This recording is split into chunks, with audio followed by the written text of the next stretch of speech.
Uma coisa que me marcou muito, um sobrinho meu falou um dia, falou assim, tio, por que as pessoas estão com mais, cheio de informação, mas estão mais burras? Ele falou, Interessante essa pergunta. porque a informação qualifica, as pessoas não. Você sabe o que é a diferença disso aí? O que acontece quando tem muita luz? Você fica Cego. cego. Então, esse que é o problema. O excesso de informação superficial. Você está cego. Você não consegue enxergar. Olá, pessoal, que a paz esteja com todos. Nós começamos aqui hoje mais um podcast, Pode Ser Que, e hoje um podcast muito especial, um cara bacana demais que eu fiquei conhecendo há um tempo atrás, e eu falei, eu tenho que fazer um podcast com ele, e eu tenho certeza que vai trazer muita informação, muita coisa produtiva para nós, e gerar dentro de nós aqui uma expertise daquilo que pode gerar para você na sua vida profissional, na sua vida até mesmo acadêmica, porque ele também tem uma parte, né, uma formação enorme aqui. Mas eu estou aqui hoje com o meu amigo Júlio Martins e eu quero que você fique aí, mas antes da gente começar, eu queria que você compartilhasse com mais algumas milhares de pessoas aí esse vídeo agora aí pelo YouTube e também você venha seguir a gente. O nosso canal aí Pode Ser Que, para a gente poder alcançar muitas pessoas e também, com esses conteúdos que temos aqui, poder falar daquilo que cremos, também informações poderosas para você e toda a sua família, porque tenho certeza que esse podcast aqui é de conteúdo bom, você pode acompanhar que tem muita coisa boa. Então, conto com você, fica aí, daqui a pouco a gente volta para poder começar mais um podcast. Pode Ser Que.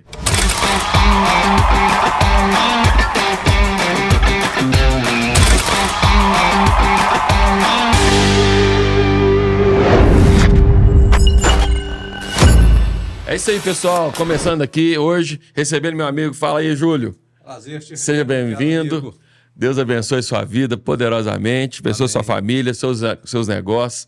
E alegria poder te receber aqui, cara, porque eu tenho certeza que esse podcast hoje vai ser um nível acadêmico para cima, né, de doutorado aqui, de tanta coisa poderosa você vai trazer para nós. E eu fico muito feliz de, primeiro, cultivar essa amizade que, né, Deus proporcionou algum tempo atrás e poder também aprender com você bastante coisa que eu sei que você vai gerar dentro de nós aqui nesse tempo aqui.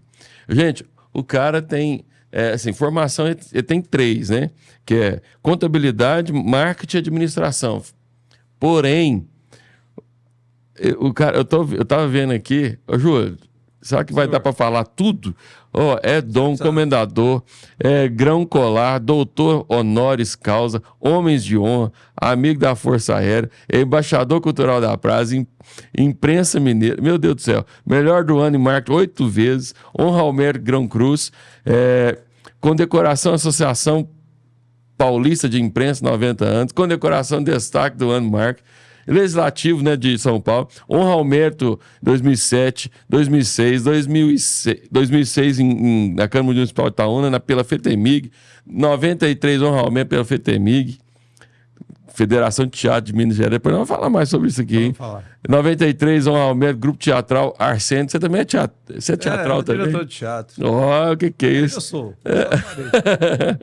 Você só é diretor, né? Você não era artista ali. Quando eu me filmei, não era legal. Eu vi que eu não era bom ator, cara. E por último aqui, honra ao mérito, Prefeitura Municipal de Pompéu. Você é quase de Pompéu. Você chegou a morar em Pompéu, mas você é de Abaeté. Na verdade, eu nasci em Abaeté, morei em Pompéu, casei em Pará de Minas, estudei em Divinópolis e moro em Itaúna. Então eu sou mais ou menos internacional.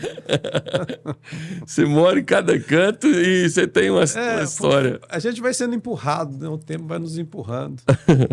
E fora isso, atualmente você está, né, gerindo atualmente, consultoria, gestão de marketing, diretor de pesquisa e conselheiro empresarial, representante da Orbis em pesquisa de mercado.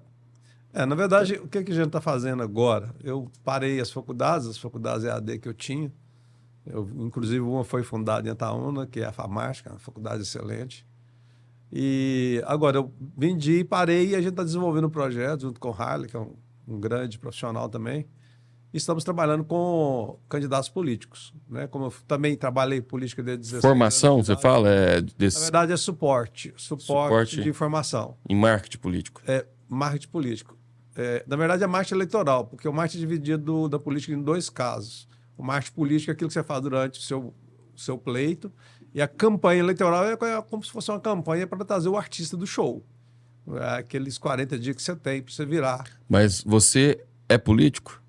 Não, não sou, porque meu pai perdeu tudo com política. Mas eu sou viciado em política e gosto de política. Né? Aí, como Geralmente eu fazia política cultural. Aí, minhas peças de teatro, sempre que eu montava, era protesto político, era batendo com alguma coisa ou ajudando alguma coisa. Né? Então, a gente fazia... Despertando as pessoas ali mesmo. Isso. Esse era o objetivo. Você tem formação em marketing, administração, recursos humanos, como você falou, teatro da educação, né? Programação de TI, facilitador. Você prefere que te chame de professor?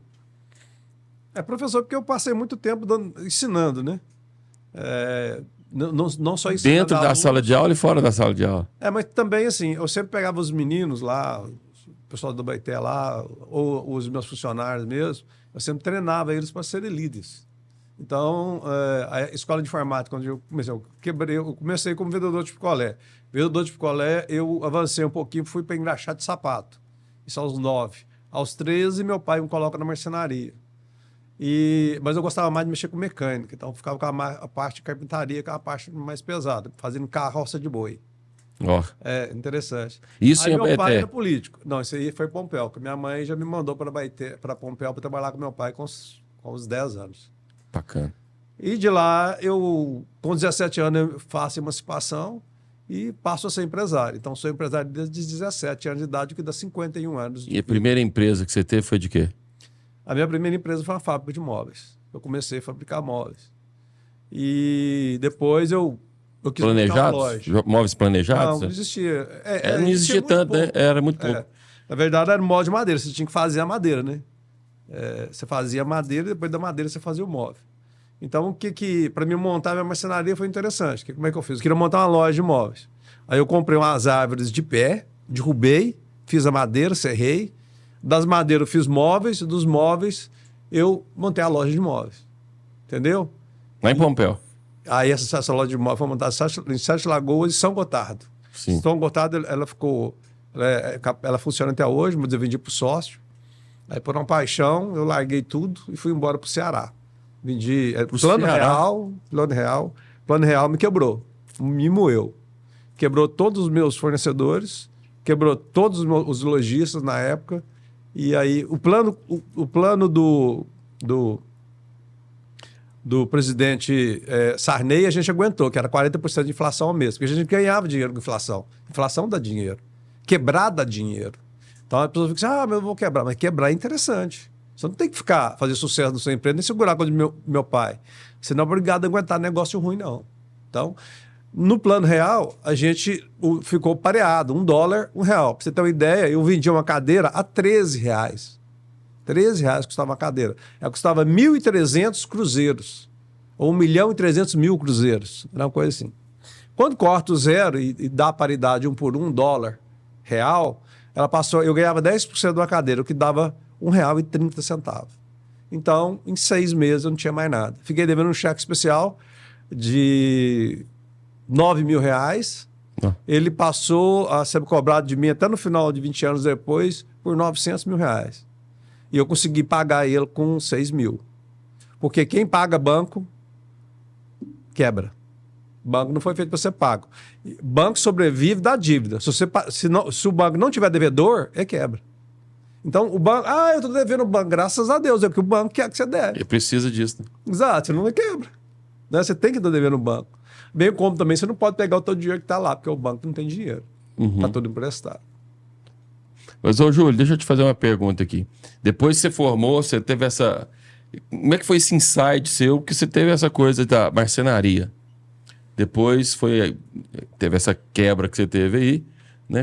Onde que despertou para você crescer dentro desse conceito que você está hoje? Você tem, né? Você foi diretor de faculdade, né? Você criou faculdade, formou faculdade, você gerou muito conteúdo dentro desse sistema educacional no Brasil, né? Que a gente sabe que é desafiador e tem um sistema muito burocrático, mas de onde surgiu isso?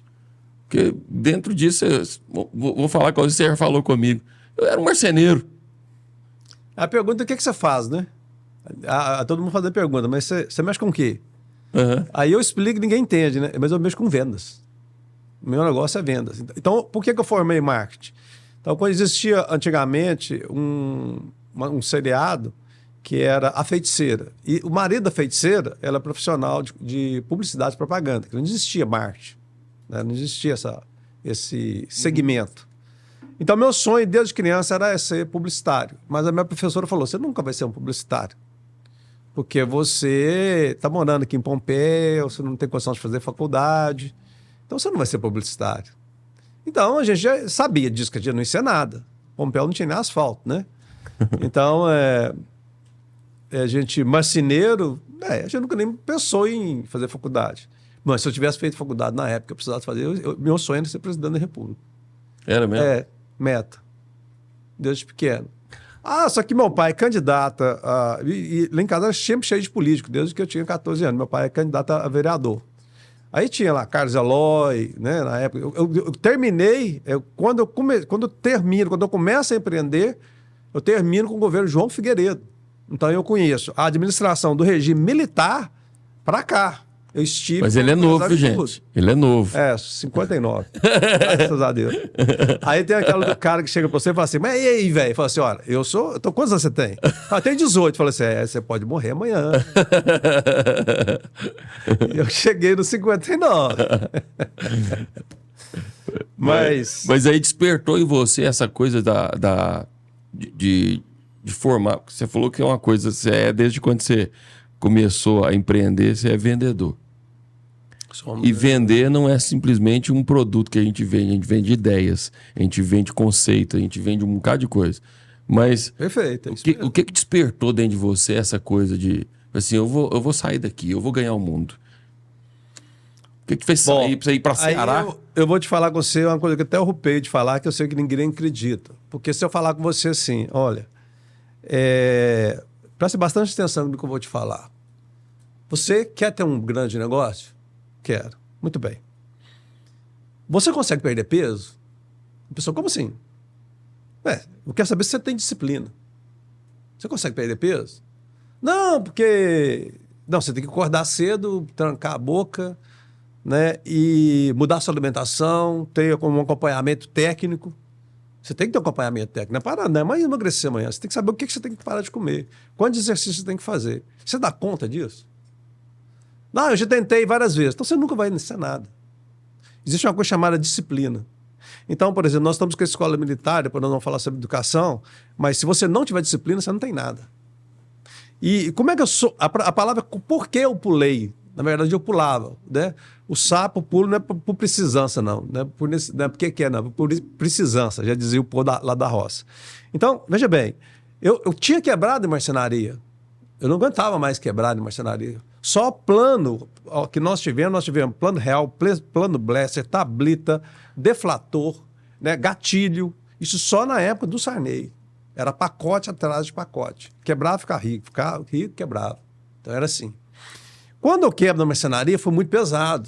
Porque os lojistas, para quem eu vendia móvel, tudo fechou as portas. Então não tinha onde ir. Não tinha o que fazer. O mercado tinha acabado. E... Uma crise veio. Sim, mas eu sempre soube de uma coisa. Aí eu aprendi uma coisa que eu nunca mais deixei de fazer. Se você não tiver reserva, você nunca vai ter nada. Interessante. Então, se você quer, eu quero ter uma empresa, beleza. Primeiro, você tem que trabalhar para a empresa. Você não é dono da empresa. Segundo, você não pode tirar dinheiro da empresa para comprar carro. A empresa não é seu banco. Mas isso é o que a maioria faz. Tirar, por isso que quebra. E vou te contar você porque as empresas quebram. Daqui a pouco nós vamos entrar nesse assunto. Inclusive, tem algumas perguntas que eu vou te fazer aqui também. Mas aí, com a disciplina, você consegue chegar onde você quer. Então, se você fala assim, não, eu consegui emagrecer. Tranquilo? Onde você aprendeu isso? Bom, de apanhar. Aí eu tomei um couro, lembra, até uma vez que eu estava ali de olho na menina. O cara me bateu, mas bateu com força. É bonito chamar a Carla. Bateu em mim, mas bateu com força. Sabe o que eu fiz? Aprendi karatê. Na época não tinha karatê, não existia escola de karatê, não existia academia, não existia nada disso. Eu aprendi nas revistinhas que eu comprava, educação à distância, entendeu? Já existia educação à distância, via correio. Uhum. A educação à distância tem muitos anos. Foi fundada em 1800 e pouco, 1900 e pouco. Tá? Não é recente. Sim. Você começou a estudar karatê pra quê? Pra parar de apanhar. Porque a minha mãe era de Abaeté, meu pai era de Pompéu.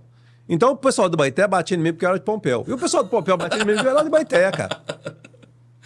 Aí, apanhava pra caramba. Aí eu tô batendo, eu sei que você é de Abaeté e você tem Pompéu, então eu vou bater em você que você é de Pompéu. Então, inclusive, lá do Abaeté tinha 2 Júlios. O povo de Abaeté é assim até hoje? O de Abaeté é de Pompéu? O Abaeté não se gosta de briga. não? Vai abrir exposição. Eu quero mandar um abraço pro pastor Ricardo, amigo meu, Vai lá, de Pompéu. Ele não é de Pompéu, ele é de BH, mas tá pastoreando lá há muitos anos. Mas lá em Pompéu é o seguinte, o pessoal de Pompéu, se você lê história, né, lá tem um caso de uma cisterna, que eles enterraram lá mais de 40 cadáveres por cisterna. Foi briga de 2 famílias. Essa briga durou até... Isso é verdade? Ué. Meu Deus. Teve intervenção federal. Eu quero deixar um recado aqui. Você que tá passando perto de Abaeté, cuidado. Pompéu é de matar. Abaeté é de brigar. Mas hoje lá, o Abaeté fala assim, nós vamos pra festa. Não, o pessoal vai achar que o povo de Abaeté é perigoso, mas eu fui lá... Não, o povo de Pompéu é perigoso. O povo de Pompéu é perigoso. O maior crime por tiro do estado de Minas Gerais está do lado, é papagaios. Lá mata porque o cara tá em pé. Por que você matou ele? Porque tava em pé. Lá, tem essa piada lá. Isso é polêmico, hein? Depois vai ser... Aí o cara fala, você tem inimigo? Não, não tem não. Aqui eu matei todos. Mas, ô Júlio, mudando aqui, você vendo essa situação, quebra, levanta, quebra. Você cansou, falou, eu preciso fazer alguma coisa. Não, aconteceu uma coisa diferente. É? Chegando em Sete Lagoas, eu comprei um livro chamado Prosperidade, Laí Ribeiro. Neurolinguística. Laí Ribeiro. Prosperidade. Eu até rupei quando eu falo. Mas isso é em que época que foi? Isso era Eu tava com 25 anos. 1800 anos. E pouco, então. Então, 28 anos. Não sei. 1800 e pouco. 1900 alguma coisa. Aí, o Laí Ribeiro, ele, da rodoviária de Sete Lagoas, não esqueça, dentro do ônibus até chegar em Pompéu, eu li Prosperidade e o sucesso não ocorre por acaso. Aí eu entendi. Eu entendi o que quer dizer. Aí você chega pro Laí Ribeiro e fala assim, ô Laí, mas... Aí tem até... Você pode olhar no Roda Viva, tem ele aí no Roda Viva. Olha, Roda Viva, Laí Ribeiro. Quem é Laí Ribeiro de Laí Ribeiro? Foi que a jornalista perguntou. Porque todo mundo que tenta dar a volta nele não consegue. Inclusive, tem uma pergunta que a jornalista lá capciosamente fez para ele. Você casou 3 vezes, como é que você fala? Tá tudo certo? Dá tudo certo. Ele falou, tive 3 casamentos de sucesso. Não tem como dar a volta nele. Ele falou, mas quem foi Laí Ribeiro de Laí Ribeiro? Ele falou, eu sentei na cadeira e li 4.000 livros. O que é a neurolinguística? Para você programar tudo, a gente, no budismo, a gente chama de mundo da percepção. Para você programar o seu cérebro, o que você precisa? De informação, que entra no ouvido. Então, por isso que chama neurolinguística. Você programa o seu cérebro através daquilo que você ouve. Porque para você ouvir, você tem que pensar. Pensa, logo, eu sou. Então, quando você fala assim, eu tenho que fortalecer meus pontos fracos. Não, lá aí fala, você tem que fortalecer seus pontos fortes. Esquece seus pontos fracos, não vai mudar. Então, se você tem uma água ali que é amarela, não vai deixar de ser amarela. Você pode colocar outra cor nela até ela ficar mais escura. Nunca vai deixar de ser amarela, mas você está com seus pontos fortes. O que é o seu ponto forte? E a primeira pergunta é, o que você quer? Aí quando você pergunta isso para Laí, ele fala assim, olha, que não é Laí que falou isso, na verdade, a neurolinguística foi desenvolvida por 2 americanos. Um que era professor de inglês, né, da língua inglesa, e outro que era engenheiro. Se não me falha a memória. Então, o que você quer? Se você não sabe o que você quer, você não vai chegar. Aí é a velha história de Alice, né? Alice, o gato, para onde vai essas estradas, né? Dependendo onde você quer chegar. Não quer chegar em lugar nenhum, então não adianta sair em nenhuma, porque você não sabe onde você quer chegar, não adianta nenhuma estrada. Sim. E isso é muito importante, isso tem preço para pagar. Você vai pagar. Porque você não vai conseguir, por exemplo, se eu quero emagrecer na minha casa, eu estou sozinho. Eu não vou conseguir puxar mesmo. Aí fala assim, mas lá em casa todo mundo é gordo. Todo mundo é gordo porque todo mundo senta em volta da mesa e come comida pesada. E engorda todo mundo. Não é genética, é comportamento. Então você tem que mudar comportamento. E não é mudar muita coisa, é mudar pouca coisa todo dia. Eu tenho que mudar. Não. Quando você pensar que um cara ficou rico, você pensa assim, nossa, esse cara é rico, vou fazer igual ele. Não, você tem que fazer como ele fez lá na base. Como é que ele fez lá quando ele começou? Como é que ele pensou? Então, uma história fantástica de Matarazzo. o Grupo Matarazzo, chama Gigantes da História. É um documentário brasileiro. Você vai ver como se começa o negócio. É do zero, mas não é sem dinheiro. Sem dinheiro ninguém começa nada. Então, quando eu quebro ali, leio esse livro, eu falo assim... E ele fala assim, eu não estou perguntando o que você não quer, cara, perguntando o que você quer. Eu falo assim, eu não quero marcenaria. Mas você tocou num ponto interessante. Você foi começar, mas você mudou um pouco aqui o assunto. Eu faço isso, tem que tomar cuidado. Você falou o seguinte, que você estava... a gente precisa aprender a guardar. Sim. Beleza. Então, quando eu trabalhava na marcenaria, meu pai me colocou na Caixa Federal. Como meu pai era político, antigamente era por indicação. Sim. Né? Hoje não é mais, tá? Só na Argentina. Aqui não é mais. Então eu fui trabalhar na Caixa e fui trabalhar no Bradesco, por indicação dos políticos. Meu pai era político influente, porque ele tinha muito voto. Aí eu trabalhava à tarde no banco, de manhã na marcenaria. Então eu tinha 2 trabalhos. Então eu aprendi muito com o banco. Muito com o banco. É uma escola, porque lá não era digital, era tudo mecânico. Né? Datilografia ainda. Datilografia, máquina de somar. Então, eu aprendi muito com o banco. Inclusive, eu aprendi que se você pagar banco, você nunca vai ter nada. Né? E, por exemplo, tinha gente lá que vendia metade do gado para pagar o juro, depois vendia a outra metade, depois metade da fazenda, depois a outra metade. Quem não pagava, ganhava dinheiro. Quem enfrentava o banco, ficava rico. Quem pagava o banco, perdia. Nós paramos onde mesmo? Sobre a questão de guardar o dinheiro. Bom. Você guardou dinheiro para poder sair do rumo Quando eu fui para o Ceará, para mim não ficar sem dinheiro, eu vendia minha loja de imóveis. E o cara me pagava todo mês. Então eu podia ficar, eu tinha uma reserva de recebimento, que eu podia testar a minha vida lá. Então, quando eu cheguei lá no Ceará, por que você foi para o Ceará? A pergunta é essa. Eu te perguntei antes. Um amigo meu muito doido foi para o Ceará. Ele falou assim, vem para cá que aqui você ganha dinheiro. Foi lá para Fortaleza. Eu estava assim, desesperado para ir embora com aquele livro na cabeça, né? Você tem que mudar. Né? Eu mudei radicalmente. Eu fechei a fábrica de loja, a fábrica de imóveis, vendi a loja, larguei a namorada para trás e peguei o avião e fui embora. Quando chegou lá, era um barracão que eu tinha no fundo, tinha um quarto, uma rede no meio e mais nada. Dormia na rede, tomava banho de bica d'água. Porque lá não usa chuveiro, né? Uhum. Usava, né? Não usa mais ainda não. A água lá é muito quente. Eu lembro que eu tava... Assim que eu cheguei lá, de repente eu vi o pé meu queimando. Eu puxei o pé para trás, o sol que tava batendo... A parte do pé que tava no sol. É muito quente. Aí, cara, eu fiquei dormindo nessa rede lá e não tinha nada para fazer. Eu falei, vou trabalhar de vendedor. Aí fui num curso de inglês que vendia... Cara, que negócio fantástico. Eu vendia fita de curso de inglês para médico. 4 horas da manhã, tá na frente do hospital. E o terço de fechamento, que eu chamo pitch de venda, é um negócio incrível. O cara comprava. De terno e gravata e vender esses negócios para grandes, para médicos. Na madrugada. Porque pegava eles de madrugada lá. O negócio era fantástico. Aí os caras ganhavam relógio de ouro, os caras que batiam meta. E o outro que não batia meta era demitido. Cara, você tá fora! E isso fazia... na mesa e falou, você tá fora! Você fazia sentido para aquilo que você queria, né? Porque cara, pelo que você escutou eu aprendi. De lá e... Aí, cara, o colega meu mexia com o computador. Ele começou a comprar computador contrabandeado dos Estados Unidos. Recebia lá no aeroporto, de boa. Aí ele comprava, tipo assim, por $10 e vendia por 25, $30. Falei, esse negócio é bom demais. Vou vender isso, Camilo. Falei assim, você não entende nada disso, não. Eu não sabia, não. Eu tinha 38 anos, era marceneiro.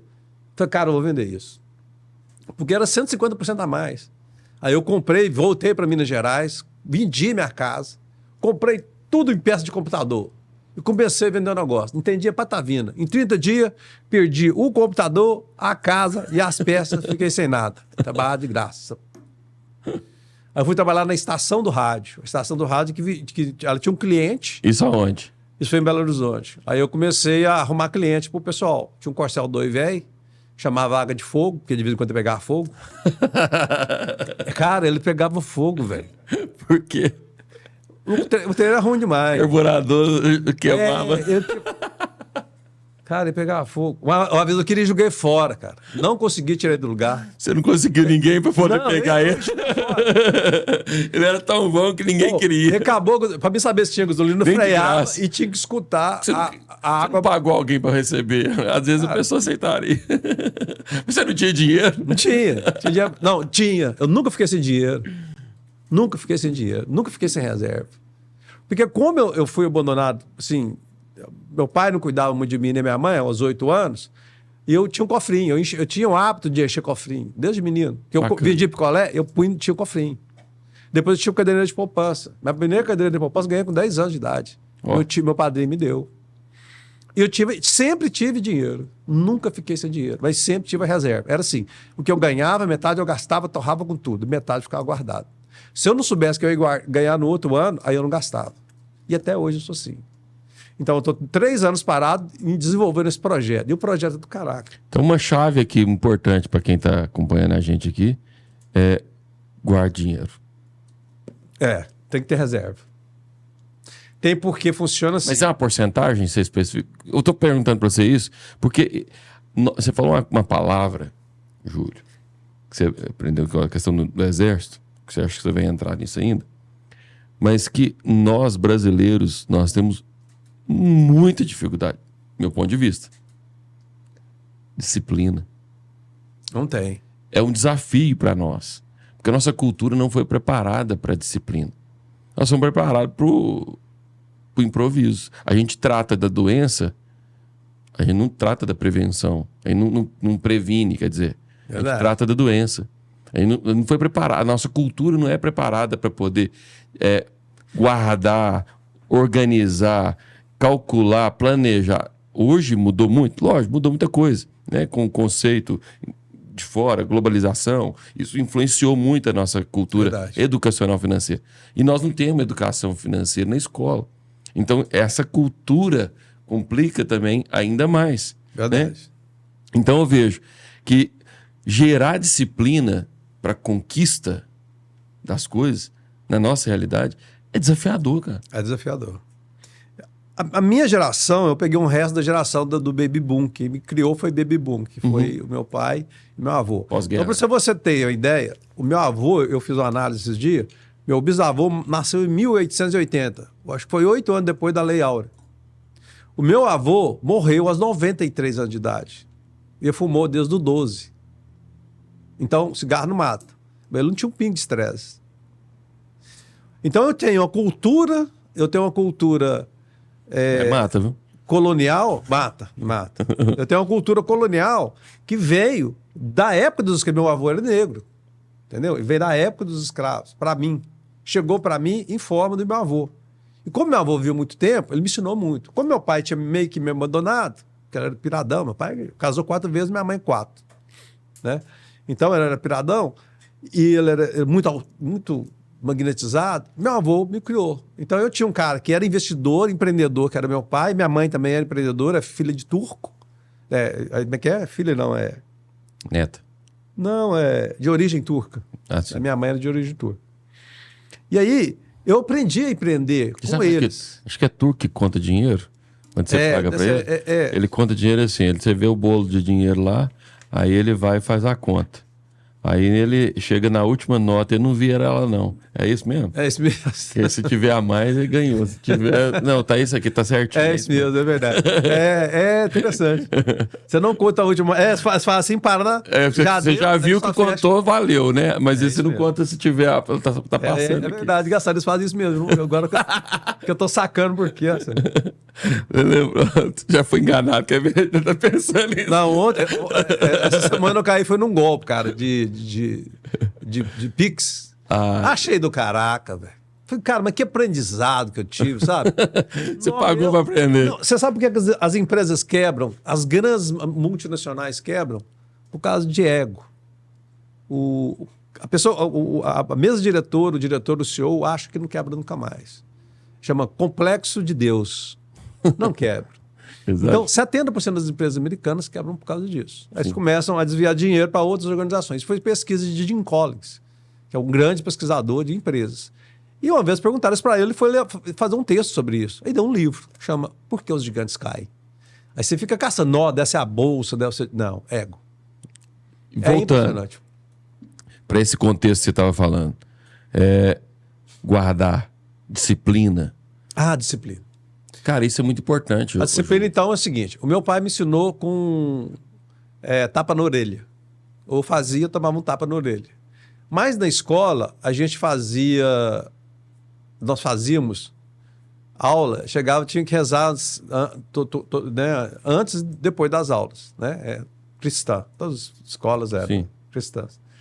E você tinha que fazer continência para a bandeira e andava em fila. Até hoje, as matérias chamam de disciplina. Cantar o hino. Cantar o hino.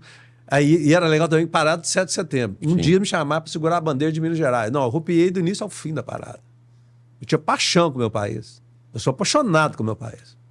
Aí tem uma frase muito bonita. Você deve amar seu país não porque ele é rico, mas porque ele é seu. Uau. Nós temos 1,5 bilhão de pessoas apatriados, que não tem pátria. E nós temos um. O Brasil é maravilhoso, né? Nossa nação é maravilhosa. Maravilhosa. Nosso estado também. Então, no que tange a essa disciplina, e aí apanhando, como eu apanhei lá no Baeté, eu aprendi karatê, aprendi disciplina. E quando você aprende com karatê, na verdade, chamava de Kung Fu, a gente pegava muita coisa do Kung Fu, a gente começou a estudar também a meditação, que é onde você aprende a ter força, a chamar o Chi. O Chi é a sua energia que está dentro do seu corpo inteiro, você coloca num corpo só da mão. Então, eu penso assim, eu quero puxar o meu Chi. Aí você joga toda a energia do seu corpo pro punho, porque você vai bater. Eu conheço muito baiano que tem o seu Chi. Chi! Mas parece, Aí tinha um negócio também, na época, 1988, que saiu o biorritmo. Eu cacei na internet esses dias, não achei. Tem uma parte do dia que você produz mais, outra que você produz menos. Você tem que saber qual a parte que você produz mais, durante as 24 horas. Para gerar aquela disciplina que você precisa fazer. Para gerar maior produção. Então tem gente que não consegue fazer nada de manhã, não acorda de manhã. E tem gente que produz à noite. Sim. O Harley, por exemplo, ele é eletrificado à noite. Ele fica me mandando coisa, eu tive ideia. Aí de manhã é daquela baixada. Entendeu? Agora essa disciplina ela é importante. E outra coisa, que você falou um negócio aí muito importante, que é o seguinte: por que nós não temos disciplina? Funciona assim. Um sábio uma vez me ensinou assim. Na Europa, quando chega a primavera, você corta lenha, desde que o mundo é mundo. Você corta a lenha e guarda. Porque se vier o inverno e você não tiver lenha, você morre congelado. Então, isso veio desde da história do mundo. Então, você tem que ter essa disciplina. Na primavera, você planta. Lenha. Se você não plantar na primavera, no inverno você morre. Acho que é por isso que a gente essa é a diferença. Essa cultura, porque como aqui o Brasil é tropical... Aqui é extrativismo, até hoje é extrativismo. Né? Aqui nós estamos em Itaúna. De onde veio o dinheiro daqui? Até no Vale do Aço, minério. Até hoje nós somos extrativistas. Então é fácil, só tirar dinheiro do chão. Nós arranca de dólar do chão. Não tem que ir. Aí você arranca o dólar, manda para lá, eles agregam valor, vende o carro para você, né, com um valor agregado maior. Então, essa é a ideia. Então, nós não temos essa cultura, mas por isso 1%, 10% da população tem a maioria do dinheiro do Brasil. Mas você pode pensar também que apenas 10% das pessoas que entram na academia para emagrecer, só 10% que conseguem emagrecer. Realmente, os outros 90% desistem. E assim é para tudo. Então, existia no Ultraman, era um super-herói que tinha antigamente, chamava Ultraman. Tinha um monstro lá que chamava Desisteronte. Então, o pessoal ia lutar com ele, aí vinha aquela fumaça e os caras desistiam. Desistoronte, é isso mesmo. Aí o Ultraman foi lutar com ele, porque o Ultraman ficava grandão e ia lutar com aqueles monstros chineses, né? Sim. Aí veio o gás, ele desistiu. Então, nós temos um desisteronte. Foi feito tudo para você desistir. Até os 10 anos de idade, você recebeu mais de 25 milhões de nãos. Você é cultuado a negar. Se você não sofrer, o cristianismo tem muito disso, se você não sofrer, você não ganha o reino dos céus. Então, essa cultura, diferente da cultura americana, que foi mais para a área evangélica, de protestante. Lá não. Lá, quando os colonos desceram, eles desceram produzindo. Levaram família. Aqui veio para o extrativismo.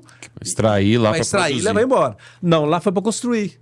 Então, essa diferença. Aqui veio homem sós. Lá foi a família. Então, você tem essa produção. Então, Estados Unidos é o que é. Por causa disso. A Inglaterra é o que é. Por causa disso. dessa construção de família. E o que é que está acontecendo no nosso país hoje? Desconstrução da família. Logo, o seu país cai e você tem uma cúpula em cima que domina. Igual em tudo tem a cúpula que domina. Se desestrutura aquilo que fundamenta para poder construir qualquer tipo de, Quem fica em cima? de ideia. Quem tem mais poder. Sim. Quem tem poder? Quem domina a massa. Quem domina a massa? Quem tem mais inteligência. Então, quando você falou aí, do filme... Como é que chama o filme lá? Você fala do... O filme que você assistiu lá na Netflix. o Atlas. O Atlas. É impressionante. É exatamente É aquilo. um filme novo agora, lançou semana passada. Aí você fala assim, a IA vai dominar o mundo. Não. Vai dominar o mundo quem domina a IA. E quem domina a IA? Então, quando você pensa que inteligência artificial é isso que você vê no computador, não, é muito mais do que isso. Isso é a ponta do iceberg que está aí para a gente brincar. É só um Na verdade, o que está por baixo disso aí está com as grandes organizações. Então, Sim. quem vai dominar o mundo são as grandes organizações. Não são os países com maior número de armas. Por quê? Veja bem. A China, hoje, ela tem um problema demográfico muito grande. Ela está envelhecendo. Ela não tem mão de obra.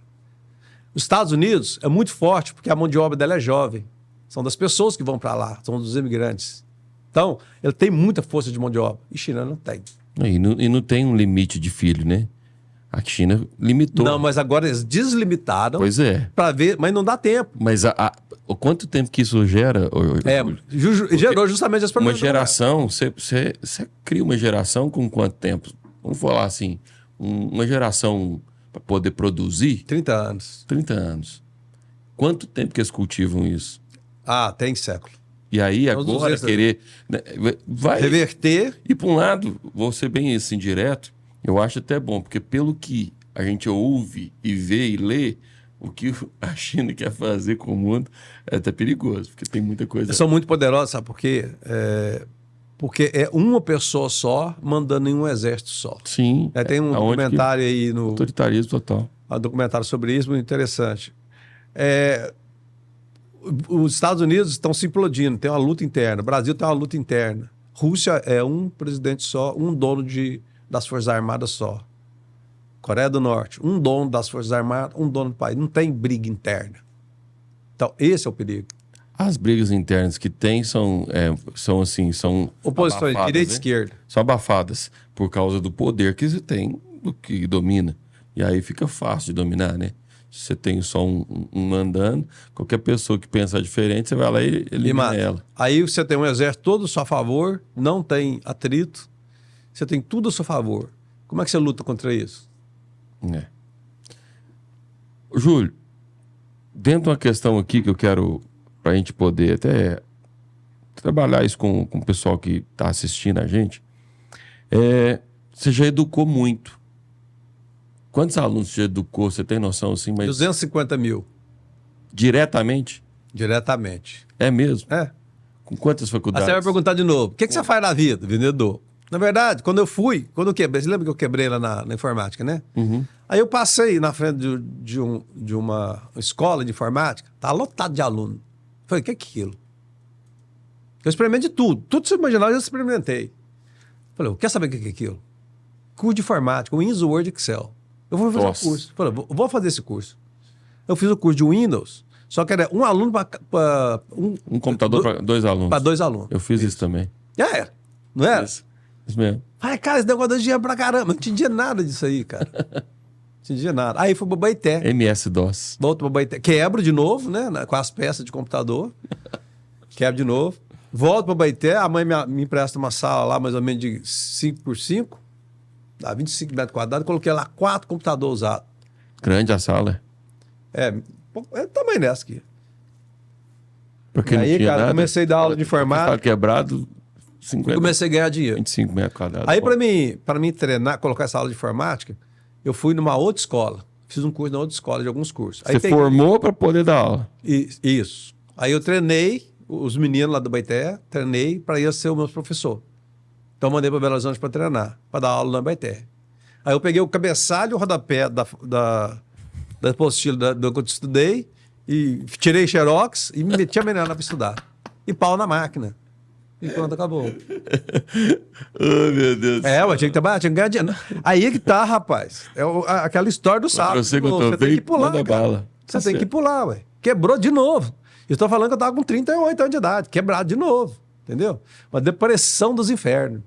Essa ideia. Porque eu não sabia controlar isso, né? Esse ímpeto. Pela segunda vez que quebrar foi pesado. E aí você começou a dar aula de informática. Windows, Word, Excel. Aí, depois dessa aí eu cheguei a ter 80 alunos. Não, fiquei bom demais. Aí um colega meu falou assim, quando nós tiver 200 alunos, eu falei, não, fica rico. Aí chegou um divulgador paralelo, o cara chegou lá, foi lá na diretora, conversou com a diretora, conversou com os pais dos alunos, ele jogou um lero lá, falou que era do MEC, não sei o quê, do CETEC, choveu estrela do céu, e o negócio tomou conta, meti 450 alunos na escola, troco de espaço assim, em um ano, entendeu? Fecho todos os concorrentes, entendeu? E aprenda a divulgar. Ou seja, você julgou o vendedor, o peixe na água. Você aprendeu o marketing. Aprendi na tora. Na cara e coragem. Aí eu comecei a abrir unidades perto, na região. E aí eu formato uma franquia. Eu não podia pagar para formatar uma franquia, tinha que aprender a formatar a franquia. Né? Você criou uma. Eu não estava estudando, não. Você formatou uma franquia sua? Formatei uma franquia. Como é que chamava? Chamava Futurotec. Futuratec. É. Futuratec. Depois da Futurotec, a Futurotec veio para cá. Tava aqui. Né?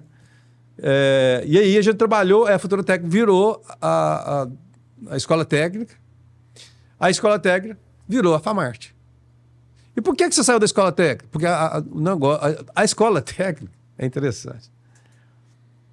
O Brasil não tem formação de técnicos no Brasil. Então, se você quiser, por exemplo, profissionais, conselho de ar-condicionado, você não tem. Não existe formação técnica no Brasil. Existe o SESI, Senai e Senac. Não existe. O que eles fizeram? Fizeram o seguinte. Eles colocaram muito valor no diploma de graduação. Porque antigamente, quando você tinha curso de engenharia, medicina e advocacia, você era o doutor. Você ficava rico. Era consequência natural. Por quê? Você tinha um advogado na cidade, 2 no máximo. Né? Você tinha 1, 2 dentistas. Hoje, se você balançar uma árvore, cai 3 mangas com 4 advogados. É o maior número de advogados do mundo, velho. Agora tá tendo psicólogo. Não, cai também. Cai também. Os 2. 3 mangas e 5. Não, ontem eu saí numa célula nossa da igreja, aí a gente tava vendo uma placa assim do prédio, que a célula é feita num salão de um casal, e aí em cima tem um prédio comercial. A gente vê a placa do prédio. Cara, vamos falar que tinha 10 salas, 6 eram de psicólogos. Era? Mas e dá dinheiro, porque todo mundo ficando doido. Aí, cara, o psicólogo... Olha, eu costumo falar... Voltando assim, lá, voltando. Eu falo assim, vai pra igreja, sabe por quê? Porque é mais barato. E que o psicólogo não pode te curar. Se ele curar, ele quebra. Mas você vê a falta de lógica. Como é que você É que nem o banco. Não, você tá curado, pode ir embora. Não pode. É que nem o banco. Né? Quer te manter preso. Você tem que ficar devendo. Mas aqui, deixa eu te perguntar. Você formou essas faculdades porque você foi entendendo o negócio. E aí você... Não, eu abri a escola técnica e foi obrigado. Porque a escola de informática acabou. Acabou! Aí o cara colocava para mim... Qualquer um poderia abrir uma escola assim na época? Ainda pode. Escola técnica, qualquer um pode abrir uma escola técnica. A escola técnica é ensino pós-médio. Depois que eu fiz o ensino médio... Mas a pessoa precisa ter um currículo para poder abrir. No mínimo isso, né? Para só. Você precisa de... Não, você tem um regulamento, né? Então a escola técnica é regulada pelo governo de estado daquele estado. Então você tem um regulamento. Esse regulamento tem que estar de acordo com o regulamento do MEC. Do MEC, mas baseado Ela fala que tem que ser professor. Agora, você como empresário, você é o diretor. Né? Você é o administrador. Muito pelo contrário. Dono de escola, professor que vira dono de escola, quebra. Você tem que ser administrador. Uhum. Entendeu? Aí você coloca um administrador para tomar conta da escola. Aí você contrata professor, diretor, tudo da área acadêmica. Sim. E o final que dá Ou seja, então qualquer um pode abrir uma escola de alguma Sim. formação. Desde que tenha algumas regras. De preferência, não abre em Minas Gerais. Porque Minas Gerais é a pior organização escolar para a formação de escola técnica. Para você ter noção, se você for um empresário e quiser abrir 20 cursos técnicos no Brasil, daqui em Minas Gerais, você não pode. Só pode abrir 3. Daí, você forma a primeira turma e você abre mais 3. Então, é um atraso total. Mas por que isso? Corporativismo. Porque assim, a inspetora chegou para mim e perguntou assim, você não vai desistir dessa escola? Eu tentei 3 anos abrir a escola técnica. Eu falei, não vou desistir, não, vou abrir a escola técnica. Porque se tiver 10 escolas técnicas em Itaúna, é mais 10 escolas para trabalhar. Se tiver nenhuma, é nenhuma para trabalhar. Então por que você vai ficar abrindo escola? Entendeu? Agora, o que acontece? Com essa simbologia que veio da família real, a dos anos 1800 e pouco, que o médico, o doutor que iam estudar em Portugal e voltava de Lisboa, voltava formado e ficava rico, essa simbologia veio da família real do século XVIII até aqui. Então, se você tiver diploma, você ganha dinheiro. Isso é a maior estupidez do mundo. Isso é a maior estupidez do mundo. Mas eu vi muita gente quebrando esse ciclo. Mas por que você... Inclusive, até querendo falar assim que os filhos não iriam fazer faculdade, iriam ser empreendedores. Você concorda com isso? Concordo, em parte. Porque, assim, especificamente no curso técnico, você faz um curso técnico, o que você aprende? Então, por exemplo, a média do médico ganhar por mês hoje é 15 mil. Você faz um curso técnico, por exemplo, de consertar ar-condicionado. Se o cara vir cá consertar esse ar-condicionado, vai te cobrar você R$600. O ar-condicionado custa 2 mil. Se eu consertar 4 ar-condicionados por mês, por dia, eu ganho R$2.400. E ele conserta isso com facilidade. Então, no final do mês, você vai ter uns 15, 20 mil reais no bolso. Para que você vai ser médico? Vai trabalhar de tarde, de noite? Então, médico é vocação. Professor é vocação. Pastor é vocação. Sim. Vendedor é vocação. Ah, por que a minha equipe de venda é ruim? Porque o cara não tem vocação para vender. Uhum. Liderança. Me desculpa aí o pessoal que tem curso de liderança. Não existe como você formar um líder. Não existe. O cara nasce líder. Você pode ter várias técnicas de transformar alguém em uma liderança.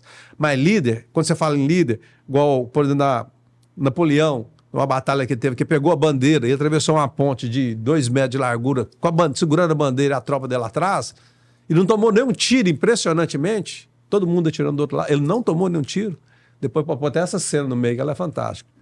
E isso é que é líder. É o cara que vai na frente, segura a bandeira e para a bala no peito.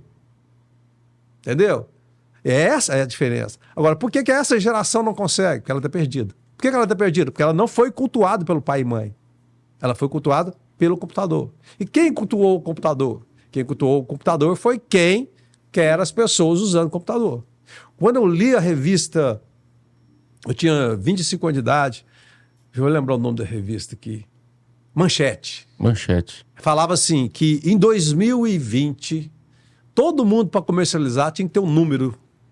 Ele falava que ia ser cartão de crédito. Se você não tivesse aquele número, você não negociaria. E esse número, se você seria domado para quem tivesse esse número. Então imagina você... Nós evangélicos achando que era a marca da besta já. Exatamente. É mais ou menos isso. Imagina para você, se você não tiver... Cara, eu não tinha... Eu não gostava de colocar minha cara nesse negócio, não. De internet, não. Ainda não gosto. Aí, eu perdi o contrato. A menina falou, mas você não tem Instagram? Eu falei, não tem Instagram, não. Então não pode fechar contrato com você. Eu falei, como assim, minha senhora? Eu sou educador, sou dono de 2 faculdades. Falei, não, pode fechar contrato. Eu não te conheço. Perdi o contrato. Aí eu tive que abrir o tarado do Instagram. Daí foi muito contra gosto. Então você vai ver que eu tenho 2 mil seguidores. Mas quando a gente investia na época da faculdade, era 45 mil por mês. Hoje se investe 200 mil reais mês para você conseguir aluno. Entendeu? Então, voltando no curso técnico. As escolas técnicas, então, o que foi que aconteceu? As escolas técnicas não formam qualificação de personal em exatas. Nós não temos formação em exatas. Se eu vou te contar uma coisa, é inacreditável. Até em 2023, a gente tinha o anuário do MEC. Que a gente podia ter... Hoje não está achando mais esse anuário, eu nem sabe se os números estão, como é que estão. Mas 9,6% dos alunos formados com 19 anos de idade sabem matemática. 9,6%. Sabe uma regra, está falando de matemática, sabe uma regra de 3. A 26%, 26,5% sabem português. Sabe ler um texto e interpretar. Só. Isso quer dizer que sobra para nós 70% de pessoas que não sabem absolutamente nada de nada. E nós somos a 5ª pior educação do mundo. Então, se você chegar e perguntar para qualquer pessoa que está... Peraí, fala de novo. Porque, vamos pensar aqui. É um dado, né? Para não ficar igual o Lula fala... para não falar igual o Lula fala números e as pessoas não raciocinam. Gente, pera, a 5ª pior do mundo. Não estou falando que você tem 5 melhores. Como que qualifica as Não, em piores? 150 pelos testes que eles fazem. Acho que todo ano. Quantas são no total? São mais ou menos 200 países. E aí, desses 200, nós estamos entre Nos penúltimos lugares. as 195 para até 200. É. Meu Deus do céu. Mas aí você pergunta assim, Isso é dado atual? até o 2023 era. Mas se você puxar o MEC, o anuário do MEC está no Google, você vai achar mais ou menos isso. Então a pergunta é, como é que você faz um crescimento num país... A pergunta é, há esperança? Pode continuar. A esperança tem, mas eu não posso falar ela que não. Mas esse não é o principal problema. Nós estamos educando essas crianças para quê? Para passar em vestibular. Passar em vestibular ou fazer faculdade. Fazer faculdade para quê? Mas aqui, Júlio, vou criar uma polêmica. Cria polêmica. Vestibular hoje Você passa na federal. É fachada, cara. Porque, não, vou te falar da realidade da maioria das faculdades. Aqui. Eu até falei a palavra errada, é Enem, né? É porque eu sou das antigas. E mesmo assim, porque se eu vou falar, pensa bem, a demanda hoje para você pagar uma faculdade particular caiu, cara. Antes a gente estava conversando com um amigo meu que para fazer faculdade de odontologia, você concorria com mais umas 30 pessoas para uma vaga. Hoje, eles estão querendo que você vá lá fazer. Você pode fazer a provinha lá e você vai passar. É isso mesmo. E isso é um problema, cara, porque isso a gente teve mais faculdades, me permita ser polêmico aqui, não sei que você foi tão faculdade, mas aí teve mais faculdade, o povo emburreceu também. Na verdade, virou um comércio. 80% 80% das faculdades hoje são particulares, só 20%. Que resta para o Estado e a federação. Então, a questão é essa. Quando foi aberta, foi muito bem feito por Lula, educação para todos ali naquela época, que todo mundo podia estudar, foi muito bacana, só que eles não preocuparam com a qualidade, deixou todo mundo entrar. Então, é aí que está a grande questão. Se eu faço um curso à distância por R$140, por que eu vou fazer uma escola técnica para ser peão na cabeça da pessoa, pagando R$800, que não tem como ser mais barato que isso uma escola técnica. E o que mais falta hoje é técnico. Exatamente. Mas o que teria que acontecer? Teria que acontecer assim, bom, então nós vamos formar mão de obra técnica do país. E a Dilma deu na verdade, isso foi copiado do governo Aécio, do Pró-Jovem do Aécio, que foi um fracasso. Ainda foi um dos melhores. O que é do Pró-Jovem? Você fazia o curso técnico e no final você ganhava dinheiro. Entendeu?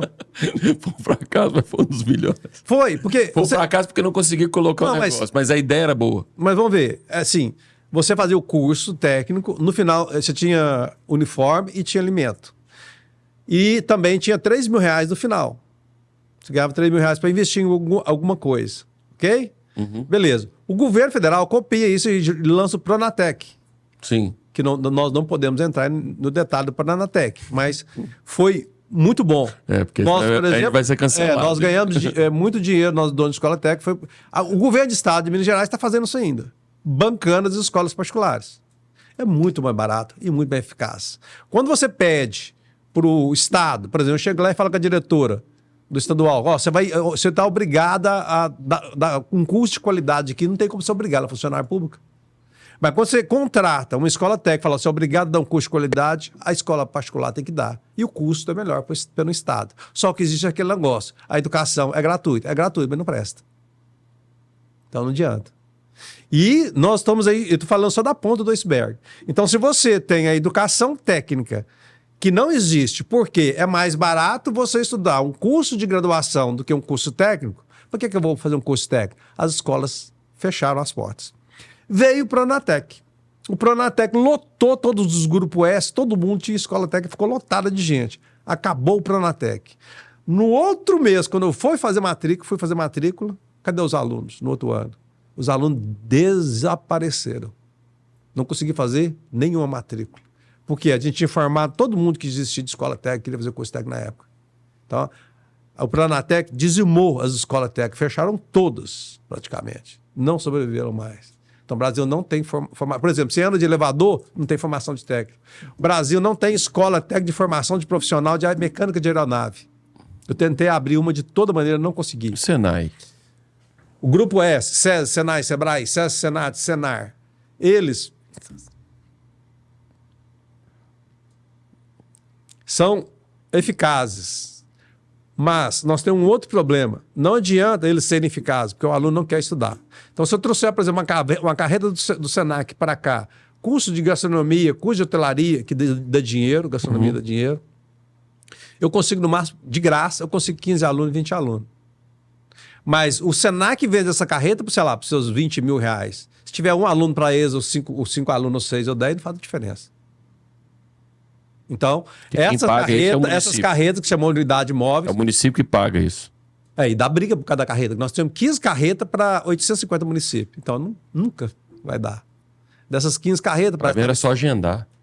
Não, não tem não. Porque uma carreta fica, por exemplo, um mês numa cidade. Quantas cidades que ela dá por ano? 12 cidades. Certo? Quantas carretas tem? 10. Então, como é que não atende o município? Mas o que eles fazem? Igual o Sebrae. Mas o município é que paga para elas virem? Sim. E vale a pena. Os cursos são bons. O curso Senac é muito bom. Mas o que é o problema? Não dá aluno. Por que o aluno quer estudar? Por que o aluno quer estudar? Porque não tem motivação nenhuma. Qual motivação você tem que estudar? Mas o Google ensina tudo, o YouTube ensina tudo. Não ensina nada. Informação eles têm. Que é isso? Não ensina nada. Não, mas informação eles têm. É isso que eles pensam. Hoje, por exemplo, você fala assim, formação de líder. Você bate o pé 3 vezes por líder e você sai correndo, igual o cachorro sem dono.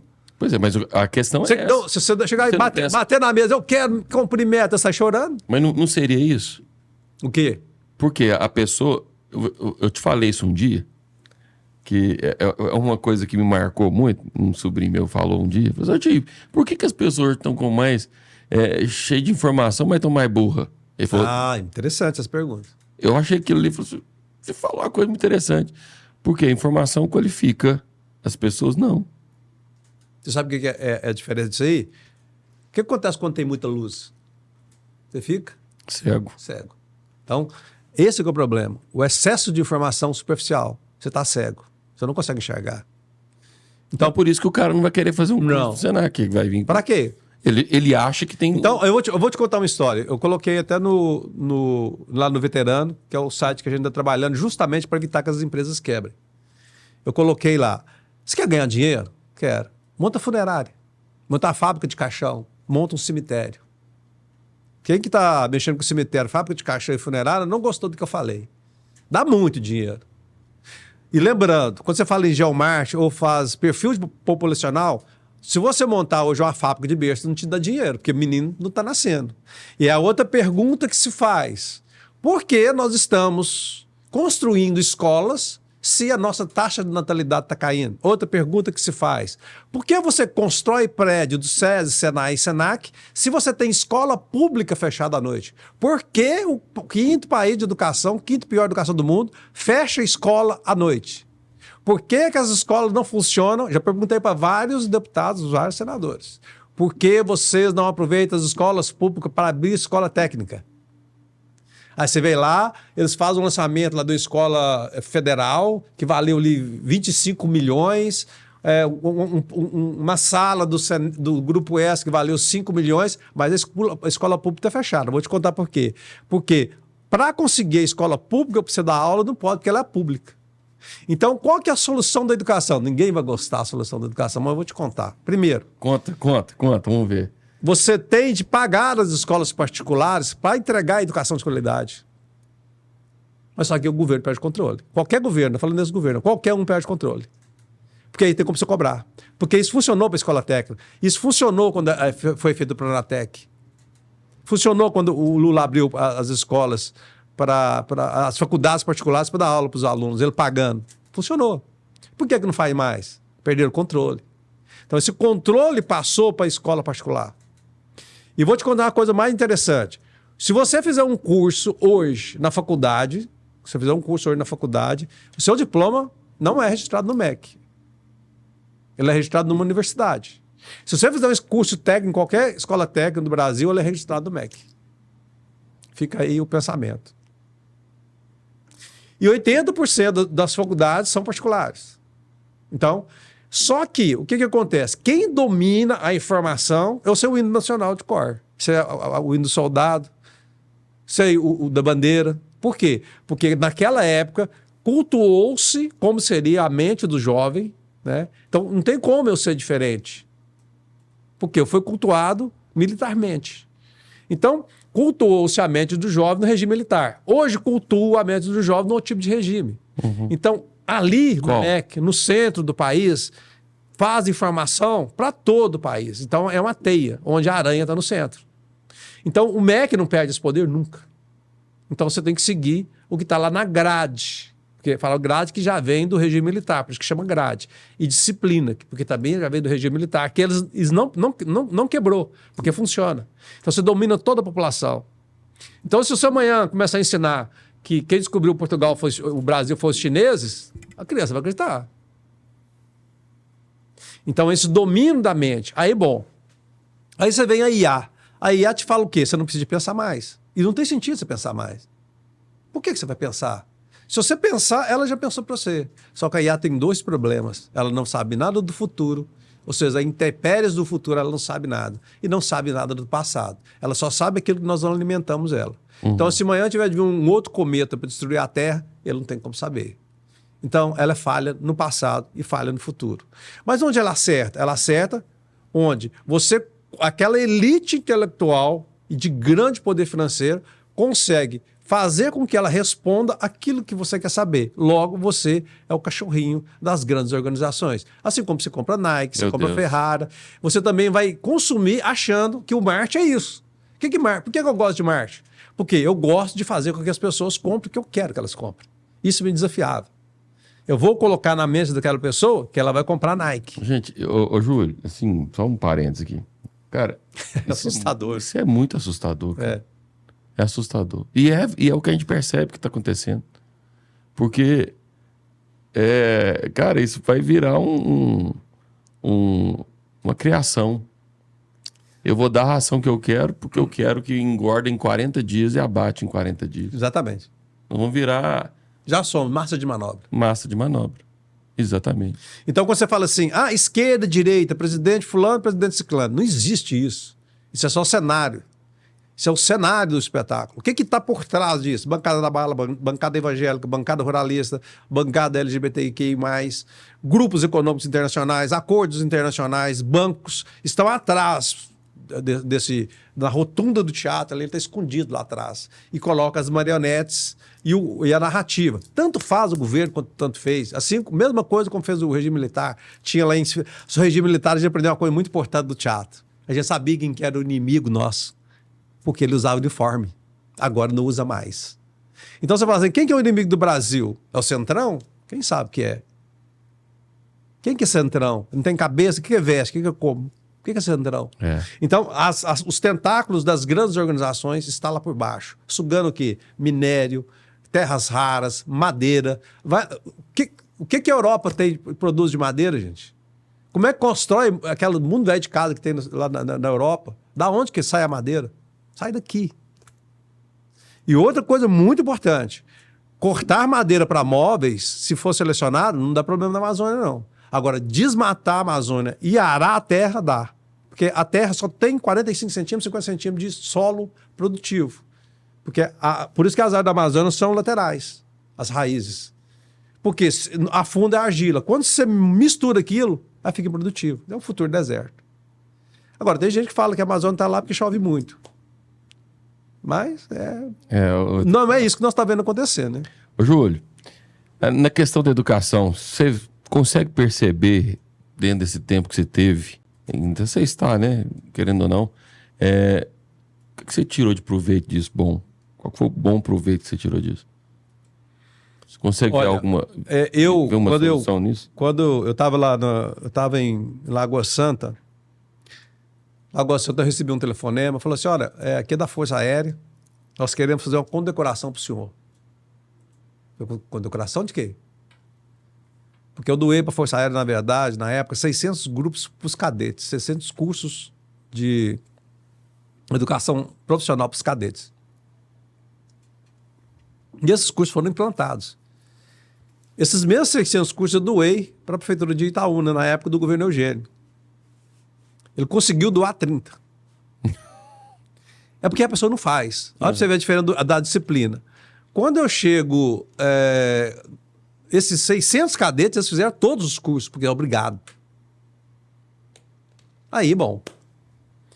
Aí eu fui lá nessa condecoração. Chegou lá, eu reuni, ele me chamava para reunião, né? Tava todos os cadetes lá que eu formei, eu e mais duas pessoas, chamaram nós para o pátio. Falei, pátio? É, pátio. Chegou no pátio, nós ficamos num palco. Lá tava tinha um brigadeiro que tinha vindo do Rio de Janeiro, parece que era o general-major lá, sei lá, o cargo mais alto da mãe, que é brigadeiro, eu sei que é o cargo mais alto. Só sei que tem tenente de brigadeiro, não sei o que é o cargo, mas eu estava lá. E aí nós repassamos a banda marcial tocando no hino nacional, e nós demos uma repassada nas tropas. Batemos continência, subimos pro palco, aí me passa 4 caças em cima da nossa cabeça. Da esquadrilha foi uma... E eles me dão um prêmio, um troféu. Bacana, hein? Aí eu falei, caraca, ajudei meu país. Isso ninguém me tira. Cara, isso ninguém me tira. Isso foi gratificante. Putz grila, né? Agora, nos anos 80 a gente ia falar putz grila, então vamos embora. Essa, cara... É um pastor na sua frente, irmão. Já tá perdoado. Mas então, essa ninguém me tira. Essa ninguém me tira. Outra coisa, ninguém nunca estudou na minha escola, saiu das minhas escolas por não ter dinheiro para pagar. Eu cobrava, mas ia até formar. Entendeu? Nunca tirei, nunca tive coragem. Eu tenho um conceito comigo. Posso te falar? Pode. Eu fiz publicidade e propaganda, eu te falei. Comunicação social, né?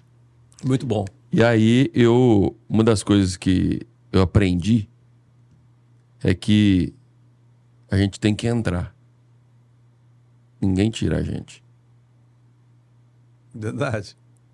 Porque a lei obriga a gente a ter que estudar, de uma certa forma. Então, a faculdade não pode proibir porque você não pagou. Ela vai facilitar, vai criar um meio. Então, eu quero falar com você que você coloca dificuldade para fazer faculdade, entra. É isso mesmo? É, tem que entrar.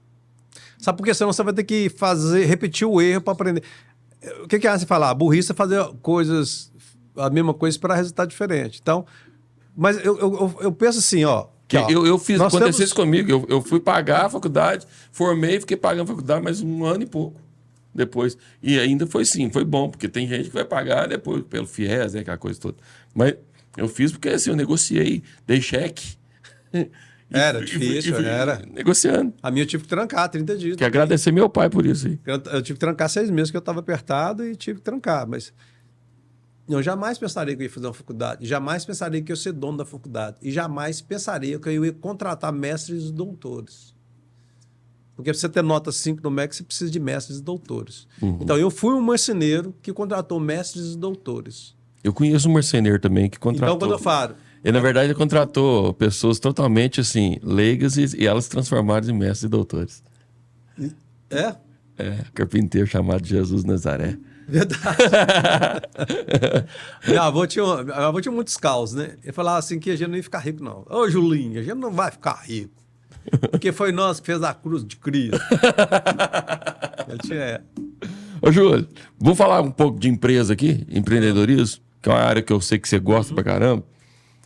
Sua experiência aí já tem quanto tempo de área de empreendedorismo em total? De negócio, da época que eu vendi pro colega guardar meu dinheirinho, são 51 anos. Que eu abri empresa, são 42. Quais são os principais desafios das empresas, microempresas atuais no Brasil hoje? Tendo em vista que a taxa de mortalidade das pequenas empresas no Brasil é de 80%. Mas eu vou explicar uma coisa que eu também fiquei sabendo essa semana também, semana passada. Na Europa também é mais ou menos. É assim também? Nos Estados Unidos também é mais ou menos. É um pouco mais baixo, 3 ou 4%, mas é mais ou menos isso. Primeira coisa, você tem que ter a consciência. Volta lá no começo, lá no Lai Ribeiro de novo, né? Na verdade, lá no Buda, no Jesus. Você tem que saber o que você quer. Aqui não é o que você acredita que você tem capacidade de ser, não. Você tem que saber o que você quer. Se você souber o que você quer, a frase que está pregada no meu computador, onde há vontade, há um caminho. Você chega lá. O universo conspira a seu favor. Está no livro do Lai Ribeiro, mas tem vários livros falando a respeito. Então, você tem que saber o que você quer. Segundo, você tem que ter foco na bola. O que é foco na bola? Você chegou no campo de futebol. Aí tá sua mulher lá, sua esposa, final de campeonato. Você olha para sua mulher ou sua esposa na arquibancada, mandando beijinho, ou você olha para a bola? Você olha para a bola. Foco. Quem tem 2 focos, não tem nenhum. Então, você sabe o que você quer, você agora tem foco. Você vai chegar lá. Quem vai te impedir? Você vai falar, ninguém. Fica para trás filho, fica para trás pai, fica para trás mãe, fica para trás quem tem de ficar. Mas se você tem foco e quer chegar lá, se os outros não te acompanhar, fica para trás. Pois é. Então, aí nasce um perigo nisso, né? Lógico. Claro. Lógico. Mas vamos falar assim, mas a minha esposa não quer mudar, não sei o quê. Veja bem, você tem que separar esposa de mulher e de companheira. Você quer uma esposa, uma mulher ou uma companheira? As 3 em 1 você não vai conseguir. Você precisa de uma companheira. Essa diferença total quando você casa. Aí você fala assim, mas eu casei e não sabia que minha esposa sabia. Você sabia que ela era assim. Namorou, você namorou. Você sabia que ela era assim. Você sabia que ela não gostava de lavar a louça. Sabia que ela não gostava de acordar cedo. Você sabia. Então você tem que ter uma companheira. E se ela não te seguir? Fica para trás. Na verdade, não é as pessoas que te abandonam. Elas vão ficando para trás porque você continua seguindo. Mas tem um porém. Eu vou entrar num ponto aqui, não é o objetivo aqui. Claro. Que a gente está falando de... Eu sabia que você ia falar alguma coisa sobre isso. Porque, na verdade, ô Júlio, a gente tem que, naturalmente, né? Eu entendo isso que você está colocando, porque eu vi muita gente se perder nisso. Se perder nisso. Porque você coloca o objetivo e segue ele, pronto. Quem quiser, segue comigo. Mas é perigoso, porque se torna egoísta. Não tem caixão de casal e não tem cama de hospital também de casal. E aí, mas é que eu te falo, mas a construção de 2 é diferente da construção de 1. Se for companheiro, sim. E se não for companheiro? Aí você colocou uma palavra interessante. Que essa palavra, ela casa com um princípio que Deus colocou no homem. Quero ouvir. Deus não deu simplesmente alguém. Deus deu alguém para auxiliá-lo. Uma auxiliadora, uma adjuntora. Perfeito. É o propósito. Porque uma coisa que eu tenho aprendido é que para a gente chegar onde a gente quer, a gente precisa saber entender o porquê, como funciona aquilo. Eu creio que a Bíblia é um manual do homem. Verdade. Você tem... Deixa eu te fazer uma pergunta. Perguntar para os meninos aqui. Você tem um carro. Se falar qualquer, você tem um carro, certo? Você já pegou o manual do seu carro e leu antes, quando você comprou o seu carro? Porque eu sei que seu carro você comprou 0. Já. Eu leio o manual. Você pegou seu... Quantas pessoas fazem isso? Eu não conheço ninguém. A gente não... Porque a gente já sabe como que funciona. Mas tem coisa lá que a gente não sabe. Não sabe, é verdade. Então, ou seja, a gente não tem o hábito de ler fundamentos. A gente, Concordo. às vezes, segue. Porque a gente aprendeu. Não é só dirigir. Só passar a marcha. Só que aí tem fundamento. E é onde que a gente começa a descobrir a origem das coisas, que a gente começa a... Então, ou seja, quando eu entendo que a vida a 2, no caso do casamento, ela tem um fundamento de uma reciprocidade, a coisa começa a dar forma. E aí, eu já vi cara que ele tinha um caminhãozinho velho. E casou com uma mulher que tinha uma mente fantástica. Esse cara virou dono de uma transportadora. Por causa dele, simplesmente, não, ele tinha vontade, mas a esposa tinha visão. Quando se une 2 coisas, aí eu te falo, é companheirismo mesmo. Exatamente. É auxílio. E aí, Preciso de um companheiro. E eu vou te falar, se eu acredito nessa base Sinergia. que gera dentro de 2 pessoas com o mesmo propósito. Eu acredito, cara. Aí você tem... E engraçado que o homem precisa de pouco. Ele precisa de pouco. Homem é um bicho muito bobo. Eu preciso só de carinho. Pô. Entendeu? É só carinho. Você faz o que deve ser. Respeito. Respeito, carinho, pronto. E de ordens. E você você precisa de ordem. Ó, você vai sair agora e você vai largar essa bebida. Sim, e isso. Mas ó, eu vou falar, até para isso, quando se tem respeito, é entendido que ali Claro. é um. Aqui você tem muito mais valor. Você não é só isso. Você é muito mais que isso. Bora pra frente. Exatamente. Cara. E quem é seu amigo? Amigo é aquilo que fala que você precisa de ouvir. Eu tenho um menino que eleva o comigo, nível, né? que tem um menino que veio comigo, hoje tá rico, já quebrou umas 3 vezes, hoje tá muito rico. E... O Arley? Não, é o Matheus. Mas o Arley vai ficar rico. Só questão de tempo. Isso porque ele tem meta. Mas eu xingo ele, de vez em quando eu xingo ele. A mente do Arley é poderosa, meu filho. Mas o que é interessante? Eu deixei muita gente para trás. Você se arrepende disso? Mano? De jeito nenhum. Hein? Devia ter deixado antes. Gente que te puxa? Pra quê, cara? Não, cara, é um negócio inacreditável. Eu namorei uma menina de 12 anos no Pompéu. 12 anos. Eu comecei a namorar ela com 13 anos. Eu namorei ela 12 anos. E saí do Pompéu porque eu briguei com ela, me traiu, eu saí do Pompéu. Entendeu? E se não tivesse acontecido, eu estava lá até hoje. Então tem um caso até de um cara que não sabia, foi trabalhar foi trabalhar para o padre, né? Foi trabalhar para o padre, não, como é que é? Peraí que vai ter que cortar essa. Ah, não, o sacristão trabalhava para um padre na cidade do interior. É muito importante isso, que eu vou te apresentar uma mulher que é rica e não sabe ler e escrever. Aí ele chegou e o padre morreu, veio outro padre de fora, chegou para ele e falou assim, eu vou querer que você lê essa passagem da Bíblia para mim. O sacristão falou para ele, não sei ler não. Como você não sabe ler? Não, não sei ler não. Então vou ter que demitir o senhor. Vai, mas o que eu vou fazer? Eu sei ler? Demitiu ele, né? Ele montou um pequeno negócio. E é importante. Como é que você monta um grande negócio? Monta um pequeno negócio. Eu devo montar uma empresa? Não, não monte empresa. Não seja empresário enquanto você não tiver um negócio. Se tiver dando dinheiro, fica quieto. Se você for fiscalizado, você paga imposto. Se não for, você fica quieto. Porque quanto mais informação você manda para a Receita e para a Prefeitura, mais informação do senhor tem. Até então, você não existe. Você está incentivando o sonegar? Não, de jeito nenhum. Não, de jeito nenhum. Mas no Brasil a gente não paga imposto, a gente paga multa. Imposto, quando meu avô me ensinou, falou, Julinho, você tem que pagar imposto. Que os impostos, meu filho. Eles é que pagam as pontes, pagam as professoras, né? Hoje você viu que o imposto não paga essas coisas. Eu não sei o que paga, mas não paga. Né? E mais importante, ele é cobrado na produção, não na entrega. Então, se você cobra, ou seja, de toda maneira o governo fica com 50% dele. Não estou falando desse governo, não, tá? Eu costumo falar assim. É de todos os governos. Eu costumo brincar muito assim com o pessoal, fala assim: gente, tá chegando a hora da gente começar a pagar os nossos impostos, é início de ano e tal. Porque o I no Brasil é diferente do I dos Estados Unidos, né? O I dos Estados Unidos é iPad, iPhone, não sei o que, é tudo. Agora que é ISS, IPVA, IPTU. IPI. IPI.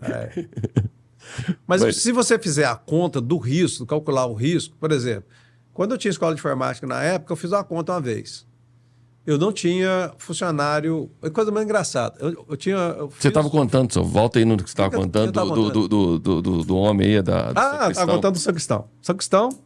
E aí ele foi mandado embora, ele abriu empresa. Foi mandado embora. O sacristão foi mandado embora. Pequena empresa. Abriu um pequeno negócio e foi começando aquele negócio, foi ganhando dinheiro. Aí eu comecei a comprar lote e construir e tal. Aí eu estava ganhando um dinheirinho bom, aí o gerente do banco mandou chamar ele. Falou, vou chamar o senhor aqui para conversar com o senhor, que você está com dinheiro bom aqui no banco aqui. O senhor fazer a aplicação nesse seu dinheiro, que está parado. Falei, vamos fazer a aplicação? Hein? Falei, vou dar uns manual para o senhor ler, para ver qual que é a melhor aplicação para você. Ele falou, sei ler não. O gerente do banco assustou. Como você não sabe ler? Um prédio, um negócio. Eu falei, não sei se eu ler não. Não, mas o senhor tem que aprender a ler. Ele falou, se eu aprender a ler, eu volto a ser sacristão.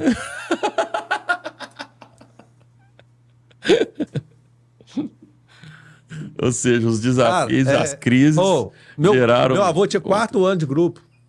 Ele cubava uma madeira. Em pé, um pau em pé dava, quantos metros cúbicos dava?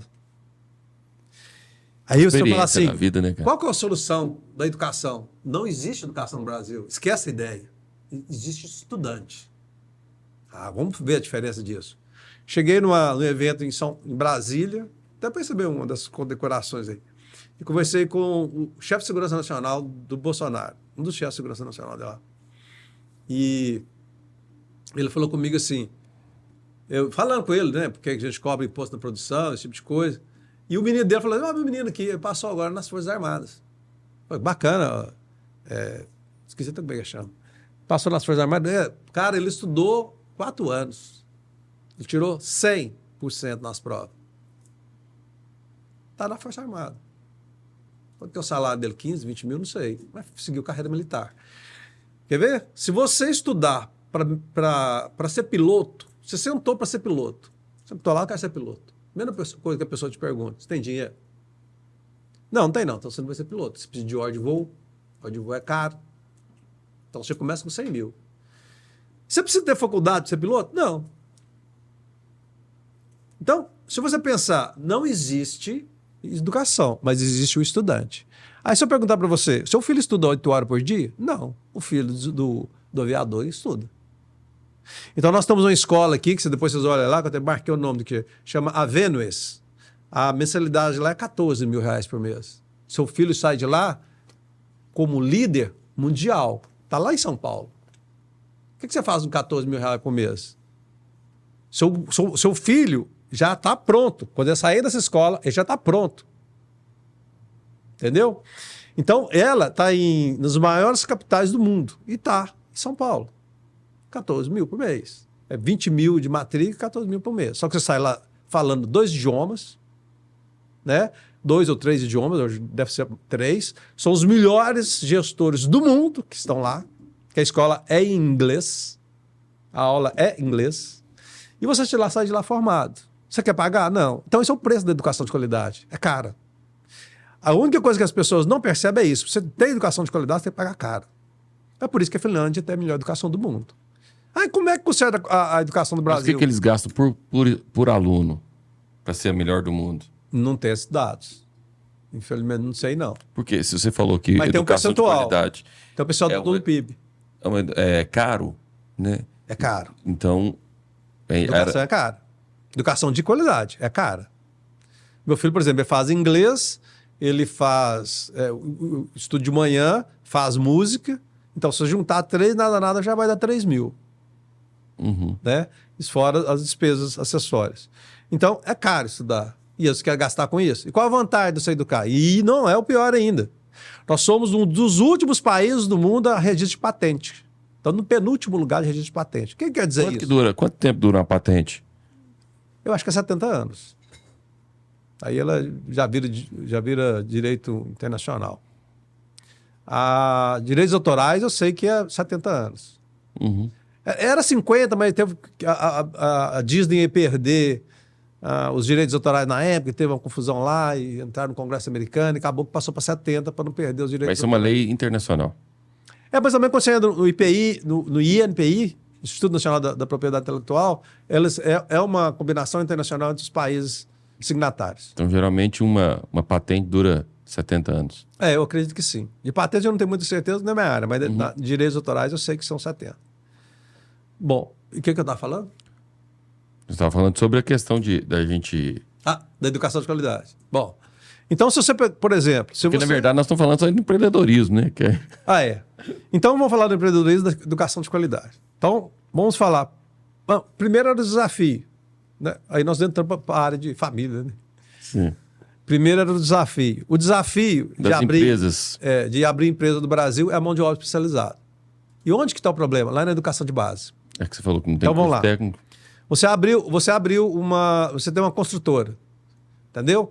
As pessoas estão fazendo curso de graduação por R$140. Aí vai trabalhar de serviço de pedreiro, de mesa de obra? Não vai. Então, você passa nas obras, a maioria é de cabeça branca. Então, no sul do Brasil, daquela catástrofe ali, estava faltando 70% de mão de obra. Está faltando. Aqui chega a 50%, 40%.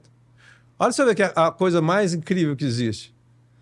Você tem as faculdades sem alunos, correndo atrás de alunos, e você tem as empresas sem profissionais. Por quê? Porque as duas não se conversam. Não existe uma política nacional para integrar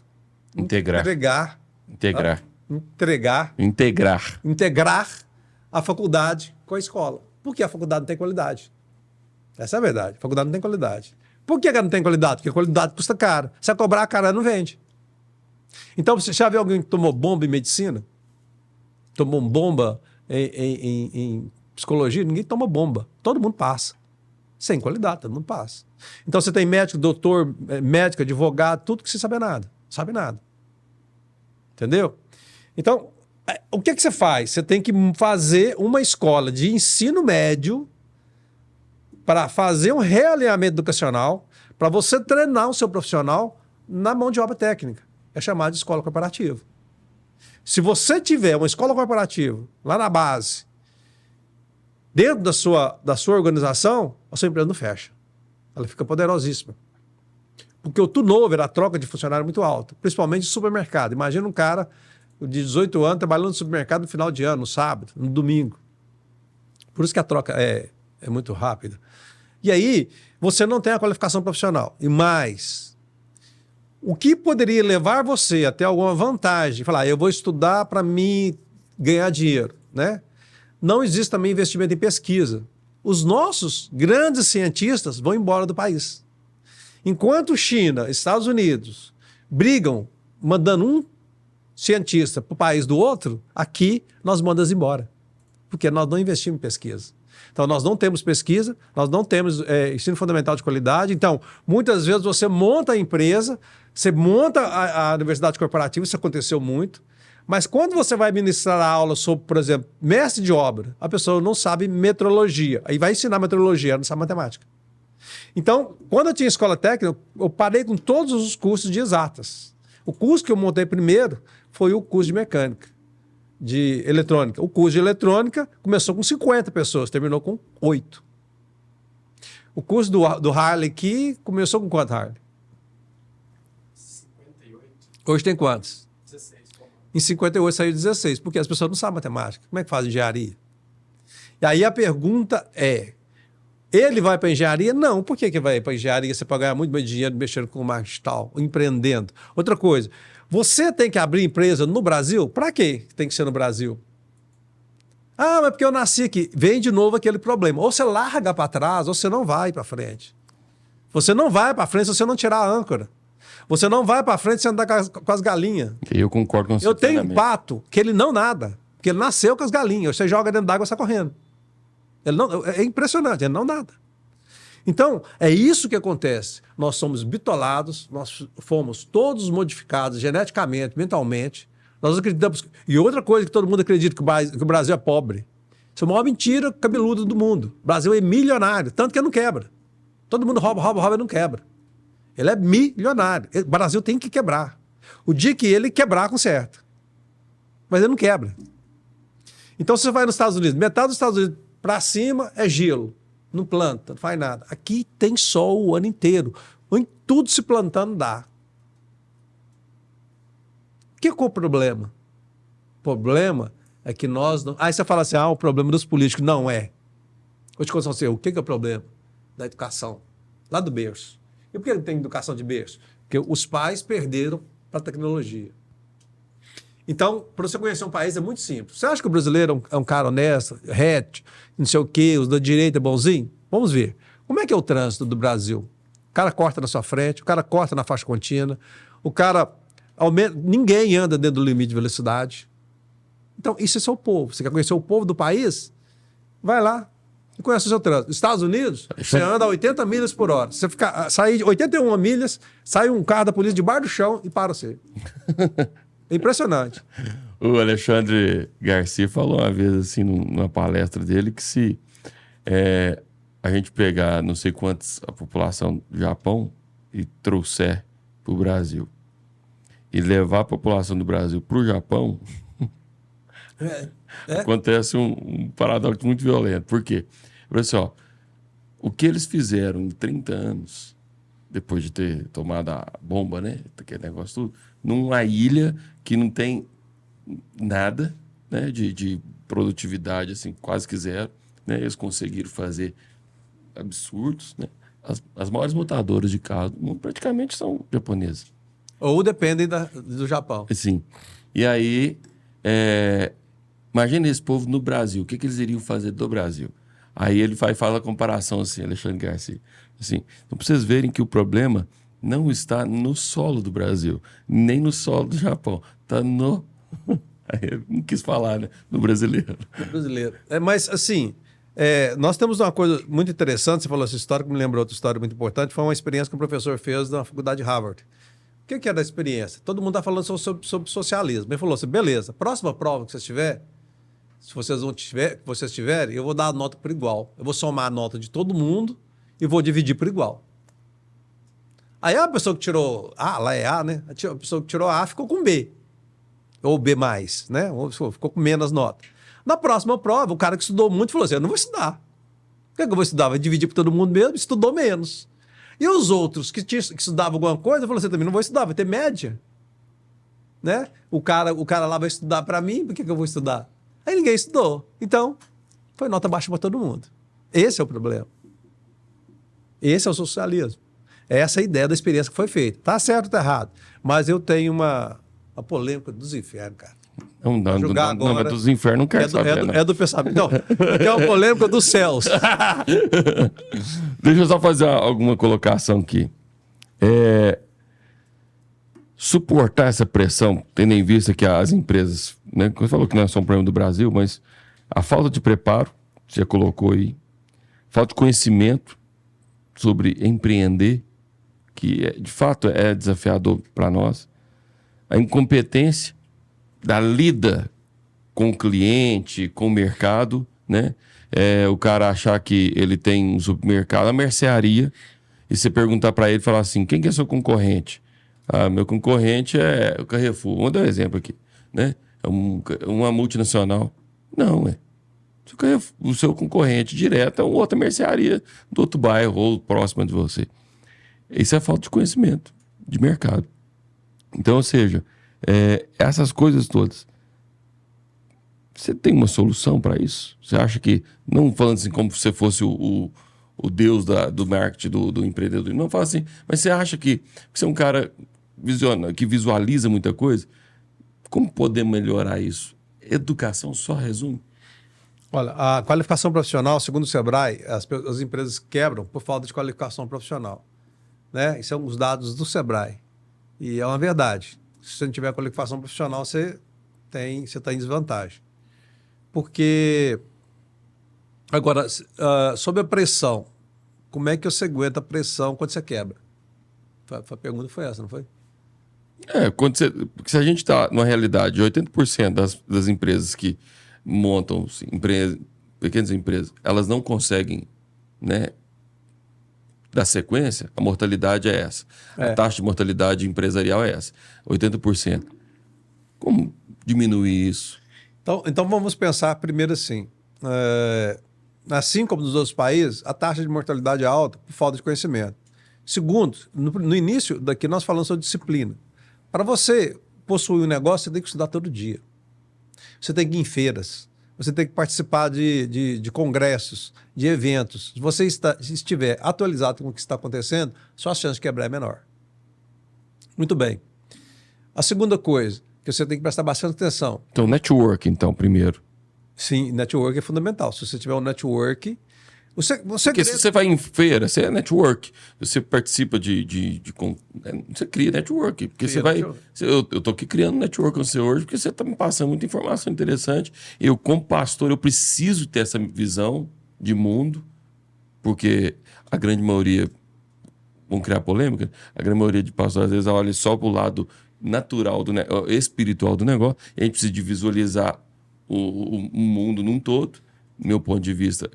Esse é o que eu penso, né? Porque como que você vai ser igreja que influencia se você não tem poder de influência? Como você vai ser alguém que gera referência se você não tem nada para oferecer de referência? Verdade.